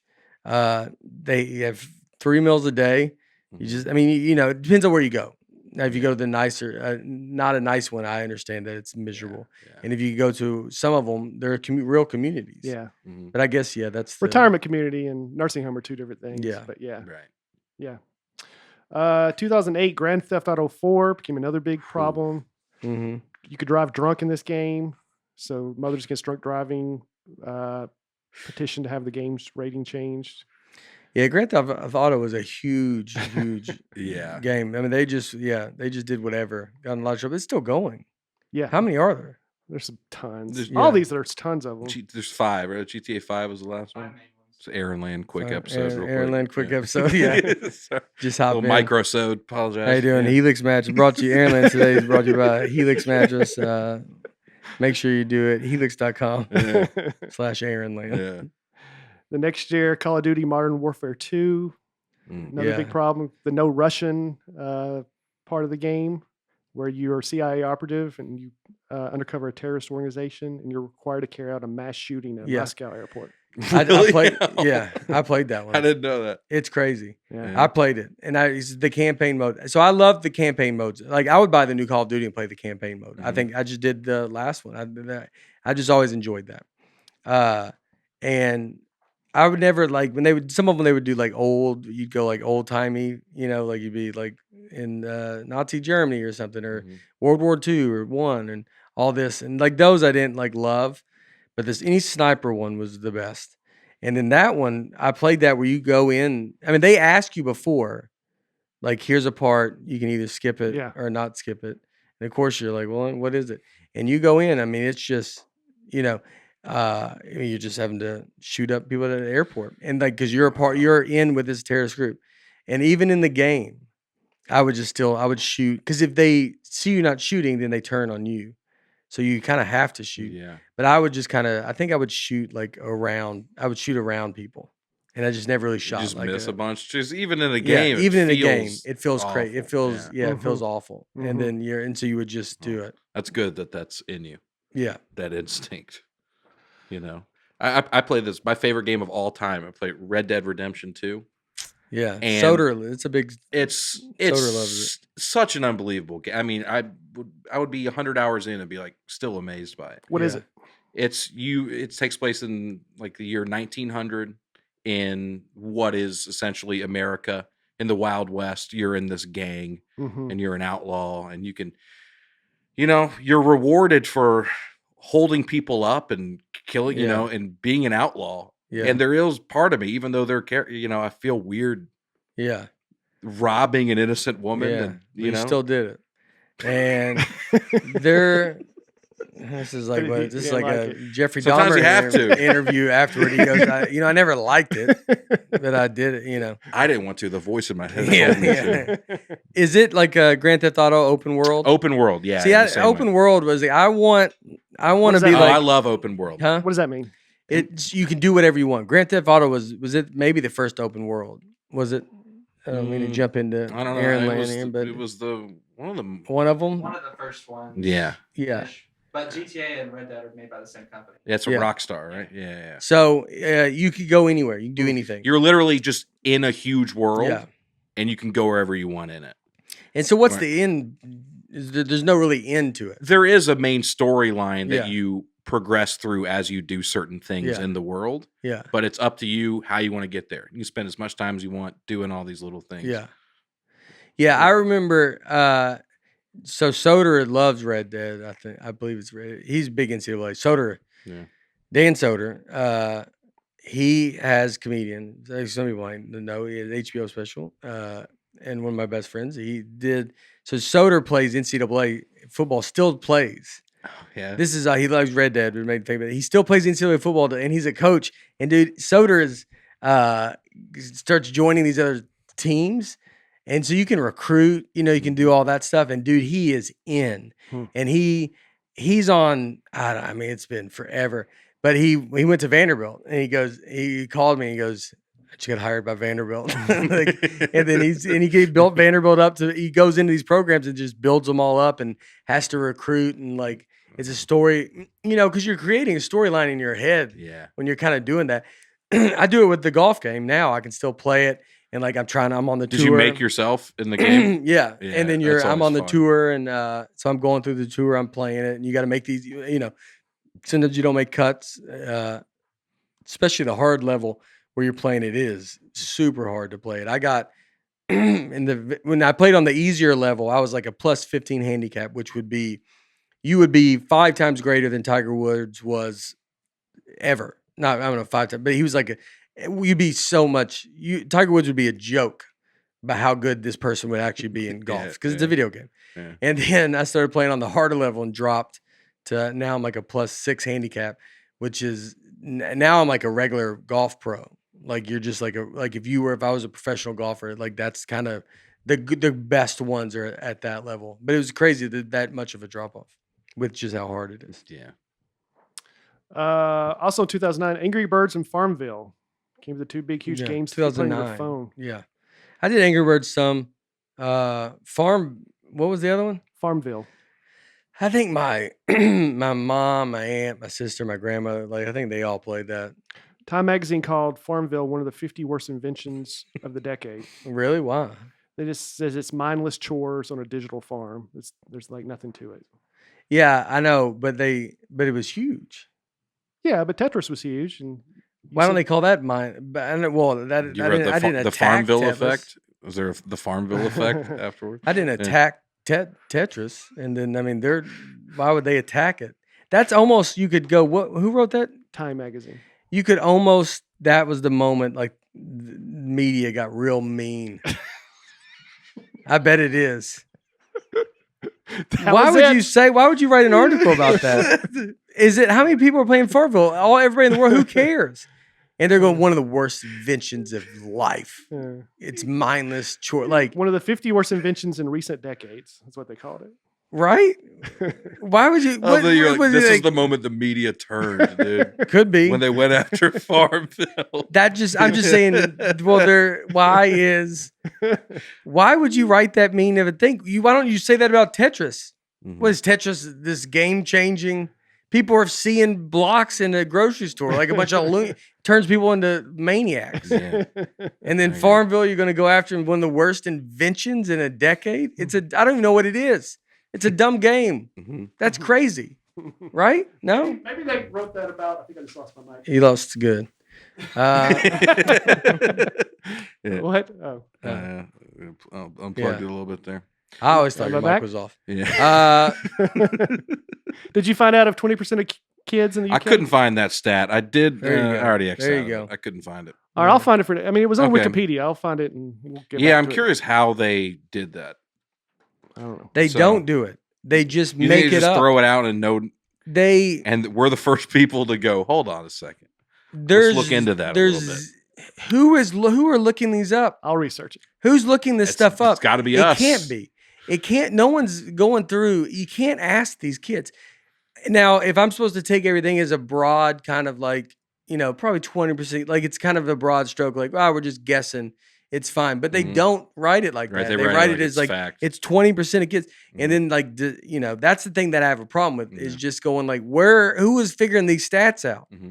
Well, they didn't start doing that till after 2009. Time magazine went after Farmville. Yeah. That's when it all went down. What if that's a crazy 2009? Yeah. Why would you write that about a dumb magazine? Worst invention? Did you ever see The Newsroom? You ever see that show? No. I watched a little bit. Aaron Sorkin. I know what you're talking about. Who made The West Wing? Jeff Daniels. Maybe. With Jeff Daniels. Yeah. It's about a news organization. They have a blog and they write this article called like the 7 most overrated movies. Mm-hmm. And one of the characters comes in and is like, why not the most underrated movies? Yeah. Why do you always got to do that? Yeah. And I think about that when I see articles like that. Yeah. It's just like, what's the point of 50? Well, that's what I mean. That was the point where I'm saying I went around to that time was when they started just attacking instead of writing the under. Tetris is this amazing thing. Everything's amazing. And now it all becomes an attack and being like, and then it started. When did Dane Cook's fall happen? When did people turn on Dane Cook? Why did you figure this math out? When did people turn on Dane Cook? Dane Cook was the first one that people turned. He's the greatest comedian. He was very funny, and he got too popular, and then they all just started saying, this guy's, he stinks, and they all started making fun of him. Family Guy made fun of him. Everybody made fun of him. No reason except he got too popular. Everybody loved him, and then they didn't just, I don't know, not go to his shows. They actively attacked him. They actively tried to keep going after him. I think part of that is it feels nice to kind of be in on a joke where you're trashing something. I think people like that. I know, but I don't feel like. But I'm saying that's the mentality that goes in why people jump on this stuff. Yeah. Why they jump. One guy was like, it's funny to make fun of Nickelback. And then everybody just does it. Yeah. Because it feels good to look down on something together. Yeah. Yeah. Yeah. That's where a guy like you that robs people in Red Redemption and a guy like me that shoots up in the air because I'm before. Hey, I defended hedge fund managers. Yeah. So everybody just attacks them. We don't know what they do. All right, but this will counter it. 2011, Minecraft is released, becomes the best-selling video game of all time with 200 million units sold. The Guardian, which is a UK publication, classified Minecraft as the best video game of the 21st century. I mean, we're kind of early here. And Forbes gave Minecraft a special mention to list the best video games of the 2010s. I played Minecraft. I mean, it just doesn't make sense to me. But I just don't. I don't get it. So I don't. I would to me it would never be that. But I know my nephew played it. It's just not my. I don't understand it. I don't know what it is. What are you building a world or something? Yeah. And is that it? Yeah, I think that's a big part of it. Yeah. I've never played it. Okay. Yeah. There's a very similar game called RuneScape. Not RuneScape. What was it? No. I don't know what I'm talking about. Yeah.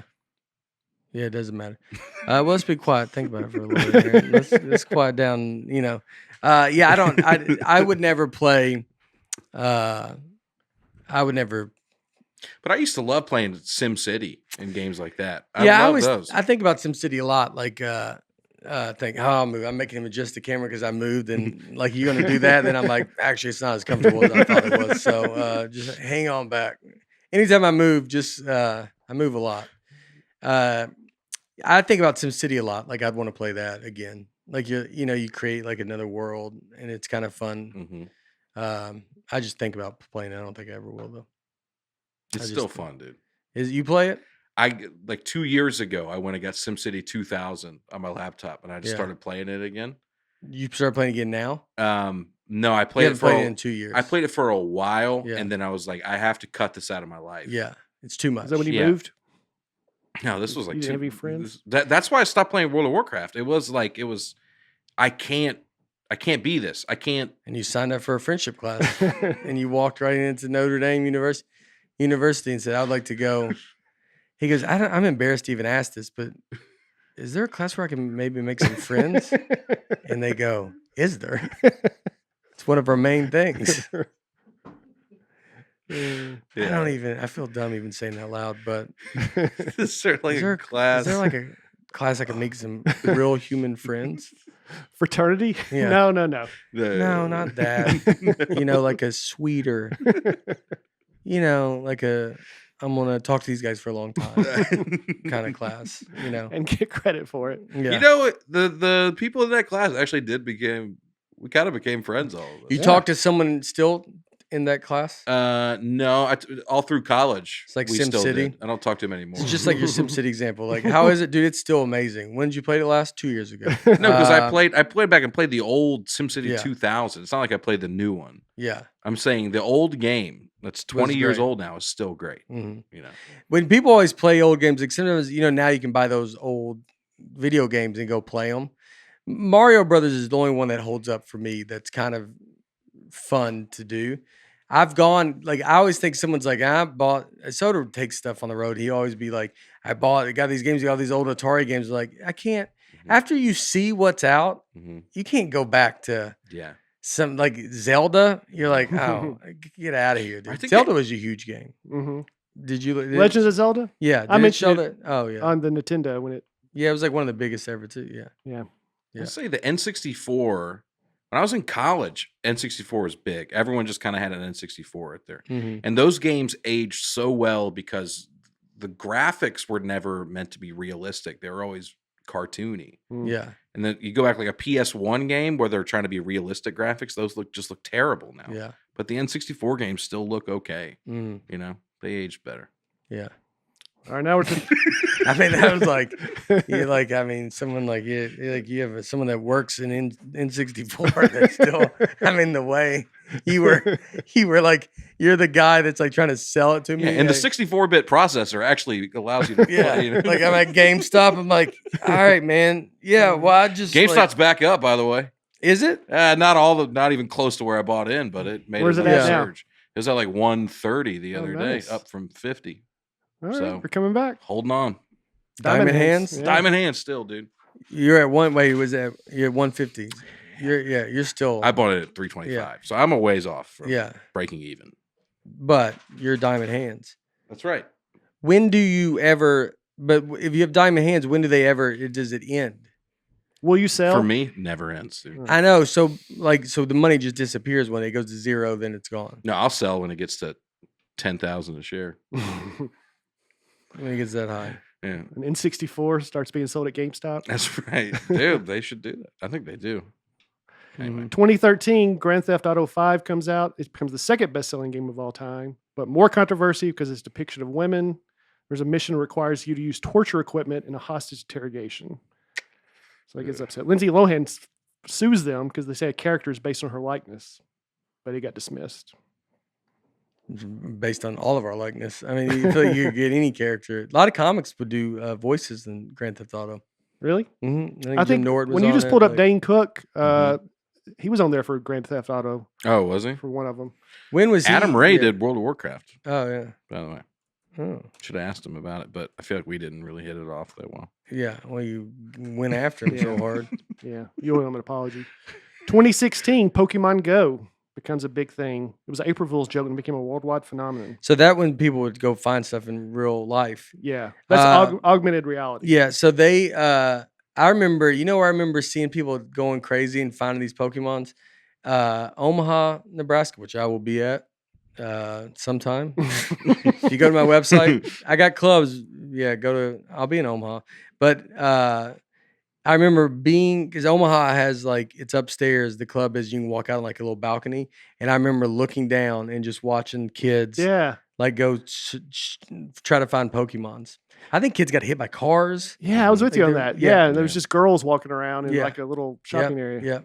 Did you do it, Aaron? No, I never did. I never got into Pokemon or any of the I don't even know what you call that group of anime type stuff. Never got into it. 2017, Fortnite comes on the scene. Yeah, Fortnite's I got some crazy stuff here about it. Oh, really? I mean, it's just how big it is. Netflix CEO told shareholders, in his estimation, the biggest threat to Netflix continued dominance in entertainment was Fortnite.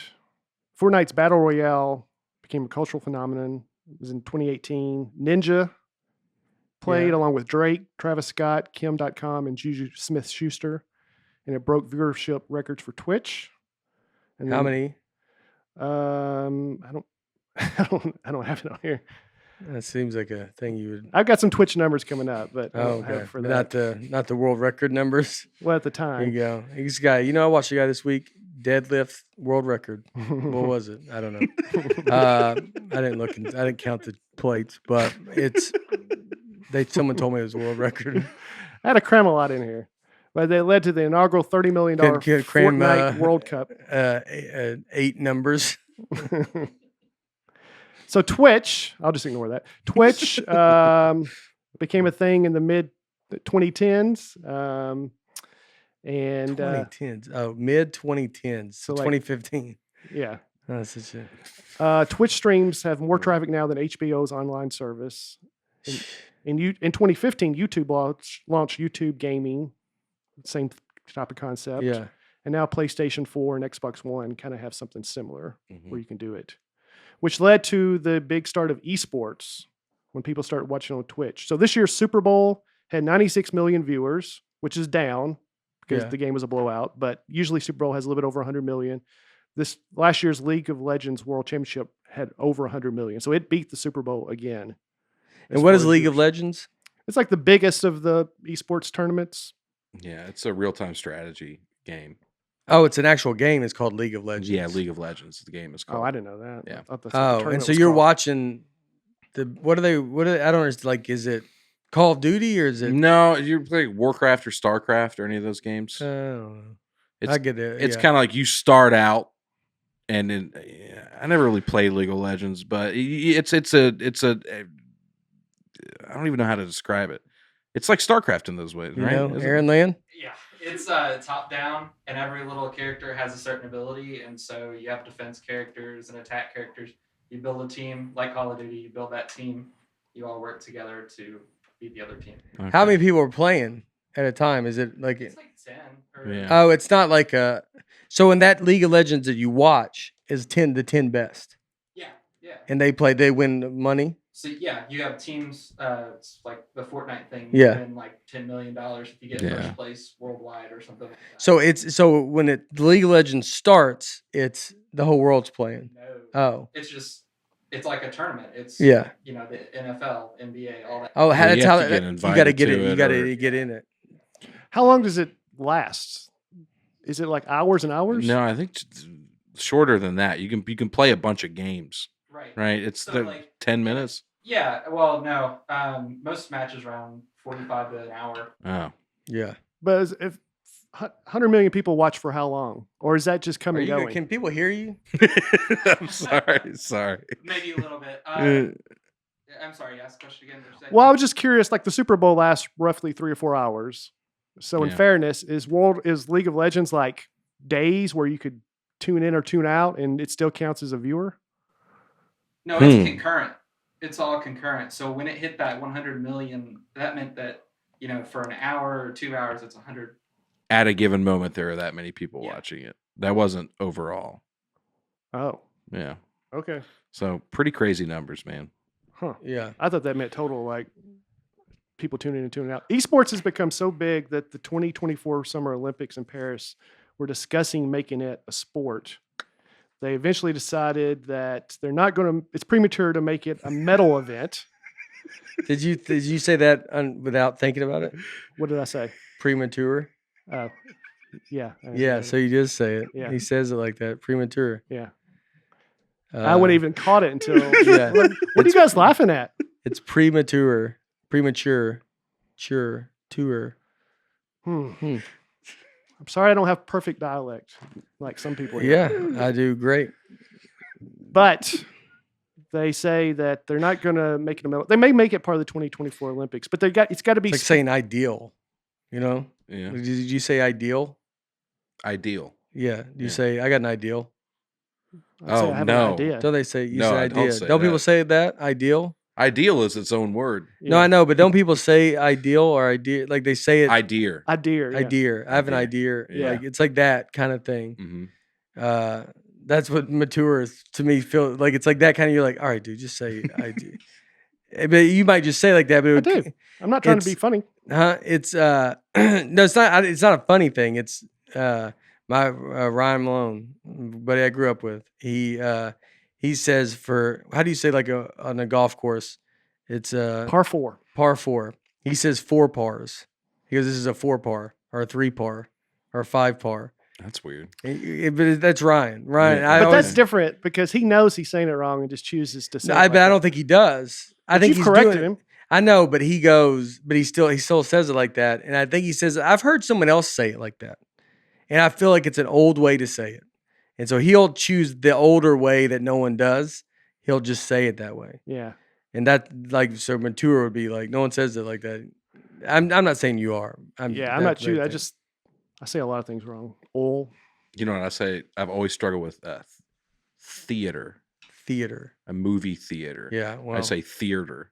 I said that a long time. Theater. Well, with your comedy career, look, you won't have to worry about it. So, yeah, why is Time Magazine so mean?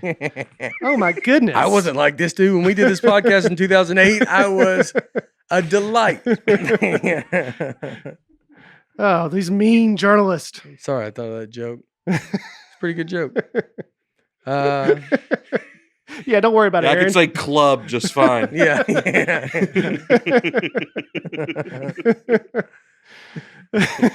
That's hilarious. That's very funny. The greatest gamers of all time. And again, I just looked at all this. I don't know any of this. Faker is by most accounts. I'm looking over at you, Caleb. The best League of Legends player of all time. He's one of only 2 people to win the League of Legends 3 times. He's the only esport player to grace the cover of ESPN's magazine. Ninja is the highest earning gamer. He's got a bunch of endorsements, Adidas, Red Bull, stuff like that. CelebrityNetworth.com said he's worth $15 million, but it's probably more than that because Microsoft was trying to get in $20 to $30 million to leave Twitch and join Mixer, their streaming platform. And he wouldn't do it. I don't think he did. He did. Oh, he did. He is. He's with Mixer. Yeah. Well, Mixer got bought out by Facebook, and so he went back over to Twitch. Okay. Oh, so he got the money and then got to go back? Yep. They broke contract. There were like a bunch of contract streamers that they poached off of Twitch. Yeah. And then after Mixer got bought out by Facebook. That's awesome. Yeah. Good for him. That is great. That's what shows you. That's how much money that's so crazy how much money these things have. $20 to $30 million contract that you're like, I just give them the money, doesn't matter. You're like, that's so much money. Yeah. And they just like, it doesn't. What are you gonna do? What are you gonna do, man? And then, and then it's just, wow. Caleb sent me this, that Twitch streamers, like those guys, have become the new philanthropist. I can't say that. Philanthropist? Mature. They've raised last year $83 million for charities of their choice through Twitch. A lot of turkeys. The human fund. Yeah, it's the human fund. Money for people. All right, so we talk about the future of video games now. VR. A lot of people thought it was going to become a big thing the last few years. Here's what they say is holding it back. They say it eventually will. The headset, they say it's too big. It weighs over a pound. It has to be strapped tightly on your face. And people like to play with friends. And after a half hour of wearing it, you get sweaty and your energy is zapped. So they're trying to come up with more social ways to do VR. That's because it's people that usually you're used to sitting down for 9 hours playing a video game. And they're like, God, you got to stand up for a while and wear a thing that wears 1 pound on your head. You're like, oh, your neck muscles getting tired there, buddy. You're trying to make a group that is the most non-active group stand up. Yeah, you're gonna meet with some resentment. That's probably not the right word. Yeah, is it? Right. Not resentment. That's not what I mean. Maybe that word. There's gonna be some resistance. Resistance. What I wanted, but both worked. Yeah, they both do work. Yeah, sometimes you do that. Sometimes it's like when you hit a bad golf shot, and sometimes, but you still hold the finish and act like that's what you wanted to do. Yeah. Peggy in Dallas is like, oh, golf talk.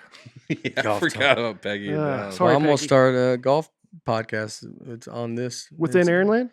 It airs during this time, and it's just me with my mother-in-law. With your mother-in-law, and that knows who does she know? We mentioned Brad, the guy in Brad Faxon. Brad Faxon. Yeah, crazy person. One of the best putters of all time. All right.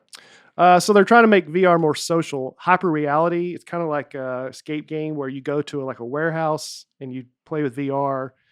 but the objects in the room are real. So like when you reach for something with VR, there'll actually be something there that feels like that object. So it's a combination of virtual reality and real physical props. You can almost just take off the headset and just do it for real.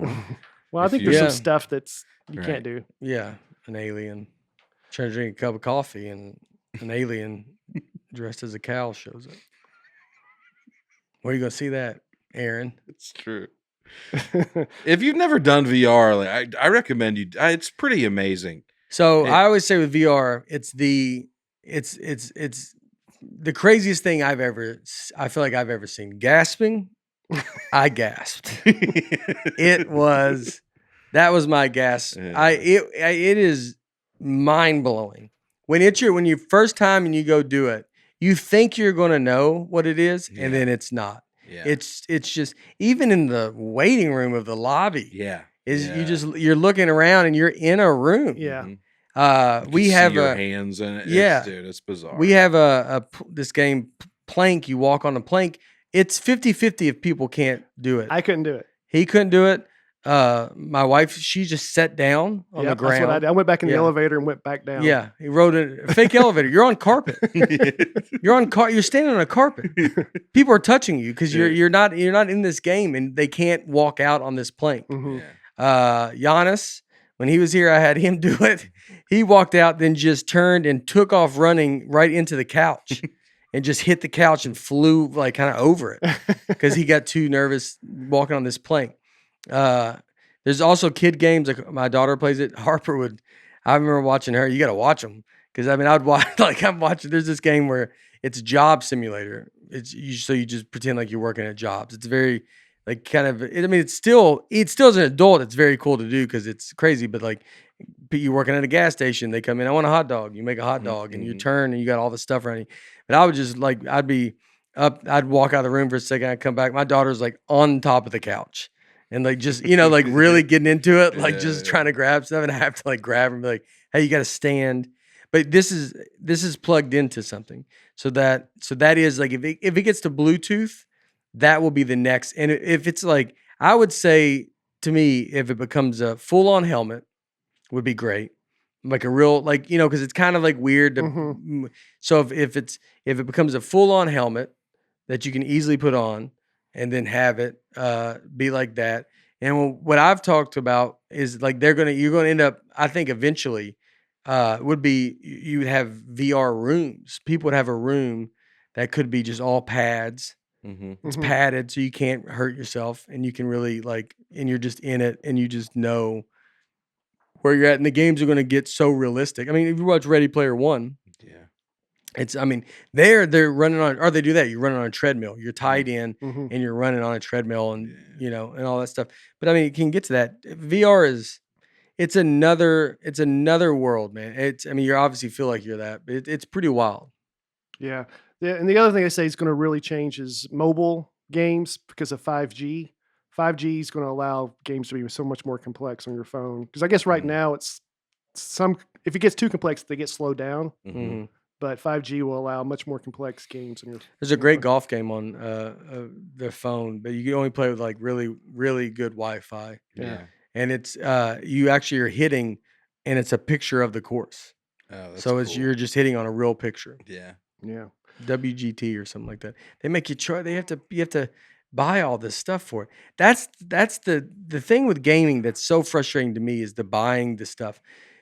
Fortnite free. And gets more money than anybody. That's League of Legends is that way too. Yeah. They just know like you're going to go buy a shirt for your guy. You're going to buy the skins. Yeah. Yeah. It's not even weapons, right? Like it's what your person looks like. Yeah. That's so crazy. You're buying, you know what I mean? Like if it's weapons, I understand. You're buying something you don't need. Is there anybody that's the best that looks like plays free and has no skins and no nothing? I mean, I'm sure there are, but once you spend so much time in it, it's almost like the MMO stuff with him. You buy gear that looks cool. Yeah, you just want to see. That's almost part of it. Is just like, I play Warcraft, so I want my dude to look awesome. Yeah. That's just all part of it. It's part of the fun. Yeah. That's the crazy, because I mean, eventually, why did like Call of Duty, you're like, well, I got to pay $60 for this. Yeah. And then you're like, Fortnite is, they're just giving it to me. So then, what if that hurts Call of Duty sales? Because then they just go, well, I don't want to, I'm not going to buy this game. It's going to be is there going to be any more campaign modes? Are campaign modes going away? I think that there are certain like genres that campaign is everything. Yeah. But then, free to play games like Fortnite make it incredibly easy just to jump into that. What's a campaign mode? Like it's the story single player, like a main story, like Red Dead Redemption. Yeah. That's the single player campaign mode is what everybody loves. So the other thing I read about future video games is AI will become a bigger thing. Yeah. But they're like concerned if it gets too complex, it won't be fun because the computer will just do dumb stuff. Like if you're playing a game where you're hunting each other, it'll just hide forever.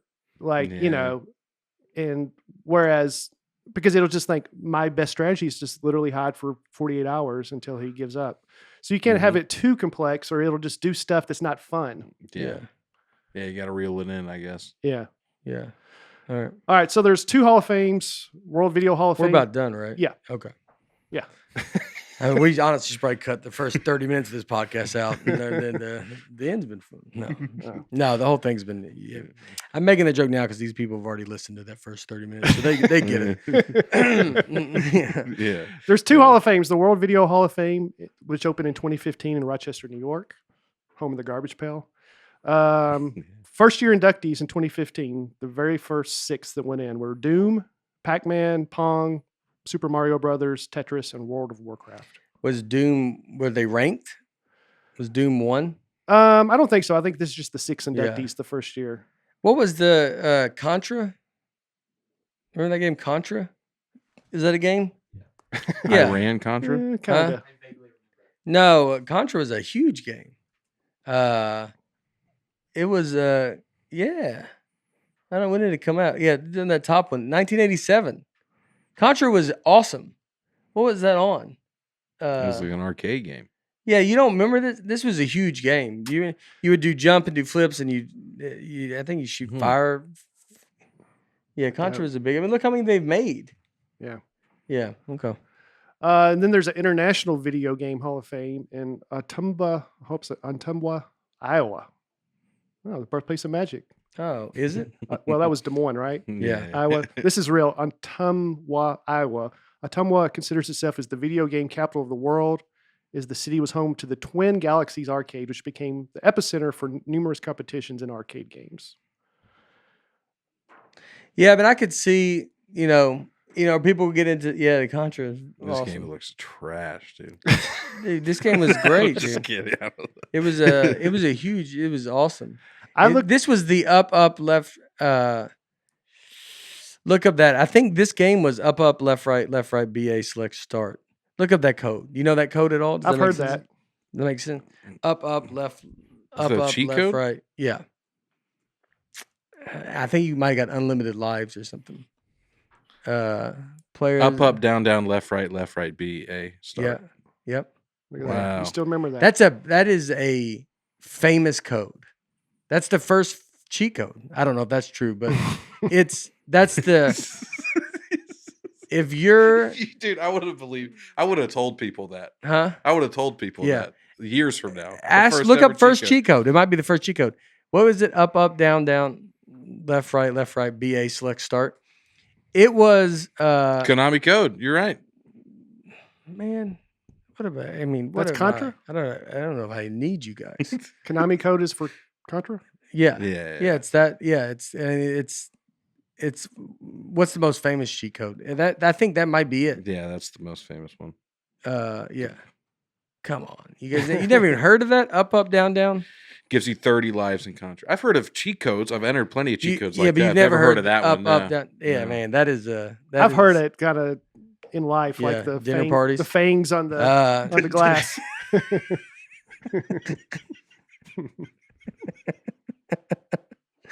Just talking about it. It's just at dinner parties, just talking about it.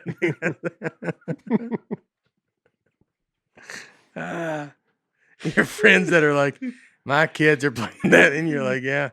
Brian, when you having kids? Well, we're, still trying,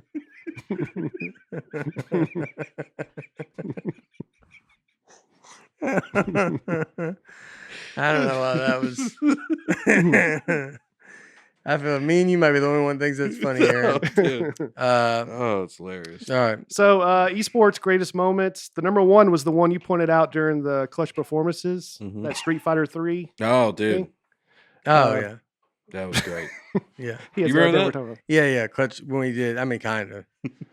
I remember maybe 8 of these podcasts, to be honest. All right. So that's why every time I come in, I go, "Oh, well, welcome." That's why I introduce y'all because I always go, "Aaron, Brian." Yeah. I do remember the last second comeback of Street Fighter. So went on the worst video game of all time. It's widely considered E.T. the Extraterrestrial. It was based on the 1982 movie, but they quickly coded it in 5 weeks to get it out by Christmas. It sold only 100.5 million copies, nowhere near the expectations. And the urban legend is a large number of the cartridges were sent back to the company and buried in a landfill in New Mexico after they failed to sell. Wow, dude. It is crazy. What is the point of it? I think you got to get him home somehow. Oh, I remember this game, and I loved it. Did you? I played it. Is that supposed to be E.T.? Yeah, that's E.T. It looks like a dinosaur, dude. Well, I really do remember this. I don't know if I played it, but I do remember this. Yeah. But there's about 10,000 of them buried in a New Mexico landfill. Can they find them? I wonder if you had it now, would people, if it'd be worth something? I think they've dug them up. I think Atari just dumped a bunch of old games into that landfill. Yeah. I mean, this looks so bad. This rivals that first video game ever made. Yeah, I mean, it would be, right? if you had the choice of either one, I would maybe choose the one made in the 50s. Like you would go, at least there's someone else. I mean, that's again, crazy. If you're listening at work or at home, is that an old woman? It's hard to describe. It's like, hey, should we put some trees in the? Nah, we're good. Should we do any kind of art to this whatsoever? Nah. No, it was made by someone's dad. There goes. Well, that brings back memories. I love it. Yeah. All right. Video games can be pretty fun. That's it for us. You got a big dose of Aaronland today. I mean, that was Aaronland. You guys did a little more time than subscribe usual. to our Patreon.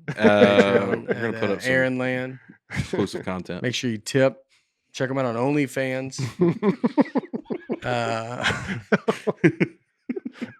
That's it. All right, everybody. Thank you.